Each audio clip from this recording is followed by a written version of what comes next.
നമസ്കാരം. മിസൈലുകൾ ആകാശത്തിലൂടെ പറക്കുകയും middle east തീപിടിക്കുകയും ചെയ്യുമ്പോൾ ലോകം ശ്വാസമടക്കി നോക്കുകയാണ്. ഇസ്രയേലും ഇറാനും തമ്മിലുള്ള ദീർഘകാല സംഘർഷം നേരിട്ടുള്ള ഏറ്റുമുട്ടലിലേക്കും യുദ്ധം അടുത്തെന്ന സൂചനകളിലേക്കും എത്തിയിരിക്കുന്നു. ഇസ്രയേലിന്റെ ഓപ്പറേഷൻ റൈസിംഗ് ലയൺ ഇറാന്റെ ആണവ കേന്ദ്രങ്ങളെ തകർത്തു. ടെഹ്റാന്റെ ടെലവീവിനും ഹൈഫയ്ക്കും നേരെയുള്ള മിസൈൽ ആക്രമണങ്ങൾ ഇതിനെല്ലാം പ്രതികാരമായി എത്തി. ഒരു വെടിമരുന്ന് കൂമ്പാരമായിരുന്ന ഈ പ്രദേശങ്ങൾ ഇപ്പോൾ ഒരു പൂർണ്ണ യുദ്ധത്തിന്റെ യഥാർത്ഥ ഭീഷണി നേരിടുന്നു. ഇതിന് ആഗോള പ്രത്യാഘാതങ്ങൾ ഉണ്ടാകും. ടെഹ്റാനും ടെലവീവിനും മുകളിലെ ആകാശം സ്ഫോടനങ്ങളാൽ നിറയുമ്പോൾ ഇതൊരു വലിയ യുദ്ധത്തിന്റെ വക്കിലാണോ, അതോ നയതന്ത്ര ചർച്ചകൾക്ക് ഇതിൽ നിന്ന് പിന്തിരിപ്പിക്കാൻ കഴിയുമോ എന്നതാണ് ആദ്യ ചോദ്യം. ആഗോള എണ്ണവില തൊട്ട് അന്താരാഷ്ട്ര സുരക്ഷയുടെ അടിസ്ഥാനം വരെ ലോകം ഇന്ന് ചർച്ച ചെയ്യുകയാണ്. അപ്പോഴും അമേരിക്ക അനങ്ങാതെ നിൽക്കുന്നതിന്റെ അർത്ഥം എന്തായിരിക്കും? ട്രംപിന്റെ മനസ്സിൽ എന്തായിരിക്കും? ബെഞ്ചമിൻ നെതന്യാഹു ലക്ഷ്യമിടുന്നത് ഇറാന്റെ ഭരണ അട്ടിമറിയാണ്.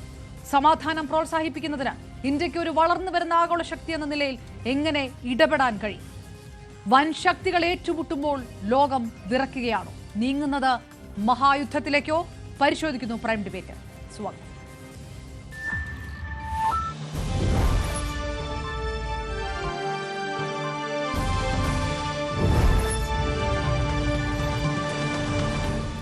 നമുക്കൊപ്പം ചേരുന്നു പ്രതിരോധ വിദഗ്ധൻ ശ്രീ കേണൽ ഡിനി, രാഷ്ട്രീയ നിരീക്ഷകൻ ശ്രീജിത്ത് പണിക്കർ, അന്താരാഷ്ട്ര മാധ്യമ പ്രവർത്തക അഞ്ജന ശങ്കർ, ഒപ്പം വിദേശകാര്യ വിദഗ്ധൻ AM ഷിനാസ്. 4 പേർക്കും പാനലിലേക്ക് സ്വാഗതം. ആദ്യം പ്രതിരോധ വിദഗ്ധൻ ശ്രീ കേണൽ ഡിനി, ടെഹ്റാന്റെ വ്യോമ പരിധി പിടിച്ചെടുത്തു എന്ന് ഇസ്രയേൽ അവകാശപ്പെടുന്ന ഒരു സാഹചര്യം ആ ഒരു നിമിഷങ്ങളിലൂടെ കടന്നുപോകുന്നു. അങ്ങനെയല്ല എന്ന് ഇറാൻ പറയുകയും ചെയ്യുന്നു. വിവരങ്ങളൊക്കെ നിയന്ത്രിക്കുന്നത് ഇസ്രായേലും ഇറാനും മാത്രമായി നിൽക്കുന്ന ഒരു സാഹചര്യത്തിൽ ഇത് ആരുടെ അവകാശവാദമാണ് ശരിവെക്കുക എന്നുള്ളത് ആദ്യ ചോദ്യം. ഒരു യഥാർത്ഥ യുദ്ധത്തിലേക്ക് നീങ്ങുന്നു കാര്യങ്ങൾ മിഡിൽ ഈസ്റ്റ് എന്നുള്ളത് മറ്റൊരു പ്രധാനപ്പെട്ട ചോദ്യം. തീർച്ചയായിട്ടും മാം, അതിന്റെ ഫസ്റ്റ് തിങ് ആണ് ഏറ്റവും റെലവെന്റ് ആയിട്ടുള്ളത്. അതായത് ഈ ഇൻഫർമേഷൻ വരുന്നത് എവിടെ നിന്നാണ്, ഏതൊക്കെ ഇൻഫർമേഷൻ നമുക്ക് വിശ്വസിക്കാൻ പറ്റും എന്നുള്ളത്. കാരണം നമുക്കറിയാം, ഒരു യുദ്ധത്തിന്റെ ഏറ്റവും ഫസ്റ്റ് കാഷ്വാലിറ്റി എന്ന് പറയുന്നത് സത്യമാണ് എന്ന് പണ്ട് പറയുന്നത്. അത് ഇപ്പോഴും വാസ്തവമാണ്. ഇപ്പൊ ഓപ്പറേഷൻ സിന്ദൂർ നമ്മുടെ മുന്നിൽ നടന്നതേ ഉള്ളൂ. അതിനകത്ത് പാകിസ്ഥാൻ എങ്ങനെയാണ് ഒരു ഈ അസത്യങ്ങളും ഒക്കെ വെച്ച ഒരു കംപ്ലീറ്റ് നറേറ്റീവ് ചെയ്തതൊക്കെ നമ്മുടെ മുന്നിലുണ്ട്. അപ്പൊ അതുകൊണ്ട് ഇറാനും ഇസ്രയേലിൽ നിന്നും രണ്ട് ഭാഗത്തു നിന്നും ഇൻഫർമേഷൻ വരുന്നുണ്ട്. അതുമാത്രമല്ല, വെളിയിൽ നിന്നുള്ള വെസ്റ്റേൺ മീഡിയ എന്നുള്ള പർട്ടിക്കുലർലി അവിടെ നിന്നുള്ള ഇൻഫർമേഷൻ വരുന്നുണ്ട്. പക്ഷെ അത് വെച്ച് കുറച്ചൊക്കെ നമുക്കൊരു അനാലിസിസ് മാത്രമേ ഇപ്പൊ ഈ ഒരു അവസരത്തിൽ ചെയ്യാൻ സാധിക്കൂ. തീർച്ചയായിട്ടും ഇപ്പൊ ഒരു ഇനിഷ്യൽ ഒരു 4 ദിവസം മാത്രമേ ആയിട്ടുള്ളൂ. ഒരു എന്താ ഡെഫിനറ്റ് ആയിട്ട് ഏത് രീതിയിലേക്കാണ് ഈ യുദ്ധം പോകുന്നത് എന്ന് പറയാൻ പറ്റാത്തൊരു അവസ്ഥയാണ് ഇപ്പോൾ. ഫസ്റ്റ് അതാണ് ആദ്യത്തെ കാര്യം. രണ്ടാമത്തെ കാര്യം, ഇപ്പൊ കിട്ടിയ ഇൻഫർമേഷന്റെ ഇതിൽ വെച്ചിട്ട് ഇറാനും ഇസ്രയേലും രണ്ട് ഭാഗത്തും കാഷ്വാലിറ്റീസും നാശനഷ്ടങ്ങളും ഉണ്ടായിട്ടുണ്ട് എന്നുള്ളത് വാസ്തവമാണ്. രണ്ട് സൈഡിൽ നിന്നുള്ള വിഷ്വൽസ് നമുക്ക് വരുന്നുണ്ട്. പക്ഷേ ഇറാന്റെ ഭാഗത്ത് കുറച്ചും കൂടെ കൂടുതൽ കാഷ്വാലിറ്റീസും ഏകദേശം 200-ന് മുകളിൽ കാഷ്വാലിറ്റീസും നടന്നിട്ടുണ്ടെന്നാണ് ഞാൻ മനസ്സിലാക്കുന്നത്. അതുപോലെ തന്നെ അവരുടെ ന്യൂക്ലിയർ ഫെസിലിറ്റീസ് തകർന്നിട്ടുണ്ട് എന്ന് ഇറാൻ തന്നെ കൺഫേം ചെയ്തിട്ടുണ്ട്. അവരുടെ ഓയിൽ ഇൻസ്റ്റലേഷൻസിൽ സ്ട്രൈക്ക് ചെയ്തിട്ടുണ്ട്. അവരുടെ എയർ ഡിഫൻസ് സിസ്റ്റം ഓൾമോസ്റ്റ് ഒരു 1/3 ഭാഗം അത് തകർത്തു എന്നുള്ള നിലയിലേക്കുള്ള ഇൻഫർമേഷൻ ആണ് പുറത്തു വരുന്നത്. അപ്പം തീർച്ചയായിട്ടും ഇറാനെ സംബന്ധിച്ചോളം അവർക്ക് വലിയൊരു നാശനഷ്ടം ഉണ്ടായിട്ടുണ്ട്. അത് ഏകദേശം ഒരു 80% സത്യം കൂടിയാണ് എന്ന് നമുക്ക് വിശ്വസിക്കാം. ശ്രീ കേരള ഡിനി, അതായത് ഈ ഇസ്രായേലിന്റെ എയർ ക്യാമ്പയിൻ സസ്റ്റൈനബിൾ ആണ് എന്ന് കൂടി അങ്ങനെ ഒരു കൺക്ലൂഷൻ ഇതിനകത്തുണ്ട്. ഇറാൻ തിരിച്ചടിക്കുന്നുണ്ട്, പക്ഷെ എത്ര കാലം ഇറാൻ തിരിച്ചടിക്കാൻ പറ്റും എന്നുള്ള അങ്ങനെ ഒരു കാര്യമുണ്ടോ? അതോ ഈ സൈബർ അറ്റാക്സ് പോലെയുള്ള ഈ അൺകൺവെൻഷണൽ വാർഫെയറിലേക്കൊക്കെ ഇറാൻ കടക്കാനുള്ള സാധ്യതയുണ്ടോ? ഇറാന്റെ പ്രോക്സീസ് ഹിസ്ബുള്ളയും ഹമാസും ഒക്കെ ഈ ഒരു ഘട്ടത്തിൽ കൂടെ നിൽക്കുന്നുണ്ട്. അങ്ങനെ ഇത് മറ്റൊരു തലത്തിലേക്ക് മാറാനുള്ള സാധ്യതയുണ്ടോ? ഇവിടെ മാം, ഇതിനകത്ത് മനസ്സിലാക്കേണ്ടുള്ളത്, നമ്മൾ ഈ ഇസ്രായേലിന്റെ ഈ ഒരു ഓപ്പറേഷൻ തുടങ്ങിയത് എപ്പോഴാണ് നമ്മൾ ഒന്ന് ആലോചിക്കുക. ഇസ്രായേൽ ഈ ഇറാന്റെ അഗെയിൻസ്റ്റ് ആയിട്ട് സ്ട്രൈക്ക് ചെയ്തത് അവരുടെ ഈ പ്രോക്സീസിനെ ഒരുവിധം ഡീഗ്രേഡ് ചെയ്തതിനു ശേഷമാണ്. അതായത് ഹമാസ് ആയാലും ഒക്ടോബർ 7, 2023 ഹമാസ് അല്ല ഇപ്പോഴത്തെ ഹമാസ്. ആ ശേഷി ഇന്ന് ഹമാസിനില്ല. ഹെസ്ബുല്ലയുടെ ലീഡർഷിപ്പിനെ മൊത്തം ഓൾമോസ്റ്റ് വൈപ്പ് ഔട്ട് ചെയ്തിരിക്കുകയാണ് ഇസ്രായേൽ. അപ്പം നേരത്തെ ഇറാൻ ഇസ്രായേലിന് അഗെയിൻസ്റ്റ് ആയിട്ട് ആക്ഷൻ ചെയ്തത് ഈ പ്രോക്സീസിനെ ഉപയോഗിച്ചായിരുന്നു. ആ പ്രോക്സീസ് ഇന്ന് ഏകദേശം കംപ്ലീറ്റ് ആയിട്ട് ഞാൻ പറയില്ല, പക്ഷെ വലിയ ഒരു ഡീഗ്രഡേഷൻ നടന്നിട്ടുണ്ട്. അതുകൊണ്ടാണ് ഇന്ന് ഇറാനിന് വേറെ മാർഗമില്ല, അവർക്ക് ഈ ഒരു രീതിയിൽ മാത്രമേ സ്ട്രൈക്ക് ചെയ്യാൻ സാധിക്കൂ. പക്ഷേ അതിനകത്ത് ഒരു പ്രശ്നം പറ്റുന്നതെന്ന് വെച്ച് കഴിഞ്ഞാൽ ഇറാന്റെ ഭാഗത്തുള്ള എയർഫോഴ്സ് അത് പഴയ പ്ലെയിൻസ് ആണ്. അവരുടെ എയർഫോഴ്സ് ലേറ്റസ്റ്റ് എയർഫോഴ്സ് അല്ല. മറിച്ച് ഇസ്രായേലിന്റെ ഭാഗത്തുള്ള എയർഫോഴ്സ് ലേറ്റസ്റ്റ് ആണ്, അമേരിക്കൻ എക്വിപ്മെന്റ് ആണ്. അപ്പൊ അതിനകത്ത് ധാരാളം അതിന് ആ ഒരു അഡ്വാൻറ്റേജ് അവർക്കുണ്ട്. പക്ഷെ അവിടെ ഈ അഡ്വാൻറ്റേജിനെ ഓവർകം ചെയ്യുന്നത് ഇറാൻ അവരുടെ ബാലിസ്റ്റിക് മിസൈൽസ് ഉപയോഗിച്ചിട്ടാണ്. അവർക്ക് ബാലിസ്റ്റിക് മിസൈൽസ് ഓൾമോസ്റ്റ് 2000+ ഉണ്ടെന്നാണ് പറയുന്നത്. പെർ മന്ത് 50ഓളം പ്രൊഡ്യൂസ് ചെയ്യാനുള്ള ശേഷിയുണ്ട് എന്നും അവർ പല റിപ്പോർട്ട്സ് നമ്മൾ കാണുന്നുണ്ട്. ഈ ബാലിസ്റ്റിക് മിസൈൽസ് അല്ലാത്ത അവരുടെ ഏറ്റവും വലിയൊരു ട്രംപ് കാർഡ് എന്ന് പറയുന്നത് അവരുടെ ഡ്രോൺസ് ആണ്. ആ ഡ്രോൺസ് ഉപയോഗിച്ചിട്ടാണ് ഇന്നിപ്പോ റഷ്യയിലും ഒക്കെ നമുക്കറിയാം, റഷ്യക്കൊക്കെ ആ ഡ്രോൺസ് കൊടുത്തിട്ടുണ്ട്. അപ്പം എയർഫോഴ്സ് അവർക്കൊരു ഹാൻഡിക്യാപ്പാണ്, അവരുടെ ഹാൻഡിക്യാപ്പാണ്. അതുകൊണ്ടാണ് ഇസ്രായേലിനെ സംബന്ധിച്ചുള്ള കംപ്ലീറ്റ് ആയിട്ട് എയർ ഡോമിനൻസ് അവർക്കുണ്ട്. അതുകൊണ്ട് അവർക്ക് വളരെ ഈസി ആയിട്ട് അവിടെ വരെ വന്ന് സ്ട്രൈക്ക് ചെയ്യാനുള്ള ശേഷി ഇസ്രായേലിനുണ്ട്. അതൊരു ഡിസഡ്വാൻറ്റേജ് തന്നെയാണ് ഇറാനെ സംബന്ധിച്ചോളം. പക്ഷെ ഇത് മുന്നോട്ട് പോകുമ്പോൾ ഇപ്പൊ നമ്മൾ നേരത്തെ കണ്ട് 2-3 ദിവസമായിട്ട് കാണുന്നത് ഈ നമ്പർ ഓഫ് ബാലിസ്റ്റിക് മിസൈൽസ് ഇത്രമാത്രം അവർ സ്ട്രൈക്ക് ചെയ്യുന്നുണ്ട്. ഇസ്രായേലിന് എല്ലാത്തിനെയും സ്റ്റോപ്പ് ചെയ്യാൻ പറ്റുന്നില്ല. കാരണം അതൊരു അയൺ ഡോം ആയാലും ശരി, ബാക്കി ഏതൊരു എയർ ഡിഫൻസ് സിസ്റ്റം ആയാലും ശരി, അതിനൊരു കാപ്പബിലിറ്റി ഉണ്ട്. അതിന് കൂടുതൽ അതിന്റെ സ്പീഡ് കൂടുകയോ അല്ലെങ്കിൽ അതിന്റെ നമ്പർ ഓഫ് മിസൈൽസ് വരുന്നത് കൂടെയോ അല്ലെങ്കിൽ ആംഗിൾ മാറൊക്കെ ചെയ്ത് കഴിഞ്ഞാൽ ഡെഫിനറ്റ് ആയിട്ട് 1-2 മിസൈൽസ് ഒക്കെ അതിൽ കൂടെ ഇന്റർസെപ്റ്റ് ചെയ്യാതെ പെനട്രേറ്റ് ചെയ്ത് പോകും. അത് തന്നെയാണ് നമ്മളിപ്പം ഇസ്രായേലിന്റെ ഉള്ളിൽ കണ്ടത്. അതുകൊണ്ട് അവർക്ക് നാശം ഉണ്ടായിട്ടുണ്ട്. ഇപ്പൊ തെലവീവിൽ തന്നെ സിവിലിയൻസ് താമസിക്കുന്ന സ്ഥലത്ത് തന്നെ ഇസ്രായേലിന് കാഷ്വാലിറ്റീസ് ഉണ്ടായിട്ടുണ്ട്. അതുപോലെ തന്നെ ഹൈഫയിൽ അവർക്ക് അതായത് കേണൽ ദിനി, ഞാനൊന്ന് ഇടപെട്ട് ചോദിക്കുന്നത്, ഇറാന്റെ പുതിയ മിസൈൽ ടാക്ടിക്സ് ഈ അയൺ ഡോമിനെ ഭിന്നിപ്പിക്കാൻ കഴിഞ്ഞിരിക്കുന്നത് ആ ഒരു മിസൈൽ ടാക്ടിക്സ് കൂടിയാണ്. അതാണ് ഇസ്രായേലിന് സംഭവിച്ചിരിക്കുന്ന ഒരു അടി എന്ന് പറയാൻ. അതെ അതെ അതെ, അടി എന്ന് പറയുന്നത് അവരെ എക്സ്പെക്ട് ചെയ്യും. നാച്ചുറലി ഇസ്രായേൽ ഒരു ഓപ്പറേഷന് പോകുമ്പോൾ അവർക്ക് എന്തുമാത്രം കാഷ്വാലിറ്റീസ് ഉണ്ടാവും, അവരുടെ ഇറാന്റെ റിയാക്ഷൻ എന്തായിരിക്കും എന്നൊക്കെ പ്ലാൻ ചെയ്തിട്ട് എന്നായിരിക്കും ചെയ്യുന്നത്. പക്ഷെ ഇവിടെ എനിക്ക് തോന്നുന്നു ഇറാൻ ഇപ്രാവശ്യം നമ്പർ ഓഫ് ബാലിസ്റ്റിക് മിസൈൽസ് അല്ലെങ്കിൽ നമ്പർ ഓഫ് മറ്റ് പ്രൊജക്ടൈൽസ് എന്ന് പറയുന്ന കാര്യങ്ങൾ ധാരാളം ഉപയോഗിച്ചിട്ടുണ്ട്. അവർ ഇതിനു മുമ്പ് കഴിഞ്ഞ വർഷം ഉണ്ടായ സമയത്ത് അതൊരു കാലിബ്രേറ്റഡ് ആയിട്ടുള്ള രീതിയായിരുന്നു. അതായത് കുറച്ച് ഫയർ ചെയ്തു, പേരിന് വേണ്ടി ഫയർ ചെയ്തു, അതൊരു എന്ന് വരുത്താൻ വേണ്ടിയുള്ള രീതിയാണ്. പക്ഷെ ഇപ്പം അത് എഫക്റ്റിന് വേണ്ടി തന്നെയാണ് ഫയർ ചെയ്യുന്നത്. അതിന് അവർ ഫയർ ചെയ്യുന്നത് സിവിലിയൻസിന് അടുത്തുള്ള ടാർഗറ്റ് എന്നുള്ള രീതിയിൽ തന്നെയാണ് അവർ ചെയ്യുന്നത്. കാരണം മാക്സിമം ഇമ്പാക്ട് വേണം എന്നുള്ളൊരു ചിന്തയിൽ കൂടിയാണ് അവർ ചെയ്യുന്നത്. അതുകൊണ്ട് എനിക്ക് തോന്നുന്നു ഇസ്രായേലിനെ സംബന്ധിച്ചിടത്തോളം അവിടെ അവർക്ക് ഇനിയും ചിലപ്പോൾ വരും ദിവസങ്ങളിൽ കാഷ്വാലിറ്റീസ് ഉണ്ടാവാനുള്ള ചാൻസും ഉണ്ട്. ഓക്കെ, ഞാൻ തിരികെ എത്താം. ശ്രീ കേണൽ, അന്താരാഷ്ട്ര മാധ്യമ പ്രവർത്തക ശ്രീമതി അഞ്ജന ശങ്കർ അബുദാബിയിൽ നമുക്കൊപ്പം ചേരുന്നു. അഞ്ജന, സംഘർഷ മേഖലയിൽ നിന്ന് റിപ്പോർട്ട് ചെയ്യുന്ന ഒരാൾ കൂടിയാണ്. ഈ ഓപ്പറേഷൻ റൈസിംഗ് ലയൺ ഈ വളരെ പ്രധാനപ്പെട്ട ഇറാനിയൻ സൈറ്റുകളെ അറ്റാക്ക് ചെയ്യുക, ഇറാന്റെ മിസൈലുകൾ ഇസ്രായേൽ നഗരത്തെ ആക്രമിച്ചു എന്ന റിപ്പോർട്ടുകളൊക്കെ വരുമ്പോൾ ഇതിനകത്ത് ഈ സാധാരണക്കാർക്ക് നേരിടേണ്ടി വരുന്ന എന്ത് സാഹചര്യമാണെന്ന് സംബന്ധിച്ച് വളരെ വളരെ ലിമിറ്റഡ് ആയിട്ടുള്ള ഇൻഫർമേഷൻസ് മാത്രമാണ് പോകുന്നത്. ടെഹ്റാനിലാണെങ്കിലും ടെലവീവിലാണെങ്കിലും ഈ മിസൈൽ സ്ട്രൈക്കുകളിലുള്ള ഹ്യൂമൻ ടോൾ ശരിക്കും എന്താണ്? നമസ്കാരം. തീർച്ചയായും ഇൻഫർമേഷൻ നമുക്ക് ലഭിക്കുന്നുണ്ട്. ഏത് യുദ്ധം എടുത്താലും വലിയൊരു ഹ്യൂമൻ ടോൾ അല്ലെങ്കിൽ സിവിലിയൻ കാഷ്വാലിറ്റീസ് നമ്മൾ കാണുന്നതാണ്. അപ്പൊ അതുപോലെ തന്നെ ഇസ്രായേലിൽ ഇപ്പോൾ 26-ൽ കൂടുതൽ ആളുകൾ മരണപ്പെട്ടു, 250-ൽ കൂടുതൽ ആളുകൾക്ക് 500-ൽ കൂടുതൽ ആളുകൾക്ക് പരിക്കേറ്റിട്ടുണ്ട്. ഇറാനിന്റെ വശത്താണെങ്കിലും സാധാരണ ആളുകൾ, ഈ യുദ്ധത്തിലൊന്നും പങ്കില്ലാത്ത സാധാരണ ആളുകൾ 250-ൽ കൂടുതൽ ആളുകൾക്ക് മരണപ്പെട്ടിട്ടുണ്ട് എന്ന് പറയുന്നു. 100,000-കണക്കിന് ആളുകൾക്ക് ഇനി വരുന്ന ദിവസങ്ങളിൽ ഇത് കണ്ടിന്യൂ ചെയ്ത് പോവുകയാണെങ്കിൽ രണ്ട് രാജ്യങ്ങളിലും വലിയ തരത്തിലുള്ള മനുഷ്യക്കെടുതികൾ, നാശനഷ്ടങ്ങൾ ഉണ്ടാകുമെന്നുള്ള കാര്യത്തിൽ സംശയമില്ല. കാരണം ഏതൊരു യുദ്ധം നമ്മൾ എടുത്തു നോക്കിയാലും ഒരു എഗ്രസർ അല്ലെങ്കിൽ ഒരു യുദ്ധം സ്റ്റാർട്ട് ചെയ്യുന്ന രാജ്യം കാൽക്കുലേറ്റ് ചെയ്യുന്നത്, ഇപ്പോൾ നമ്മളത് യുക്രൈനിൽ കണ്ടതാണ്, നമ്മൾ ഗസയിൽ കണ്ടതാണ്, ഒരാഴ്ചക്കകം 2 ആഴ്ചക്കകം ശത്രുവിനെ നിലംപരിശാക്കാൻ സാധിക്കും അല്ലെങ്കിൽ നമുക്ക് വിജയം നേടിയെടുക്കാൻ സാധിക്കും എന്നൊരു കാൽക്കുലേഷനിലാണ് ഈ യുദ്ധം തുടങ്ങുന്നത്.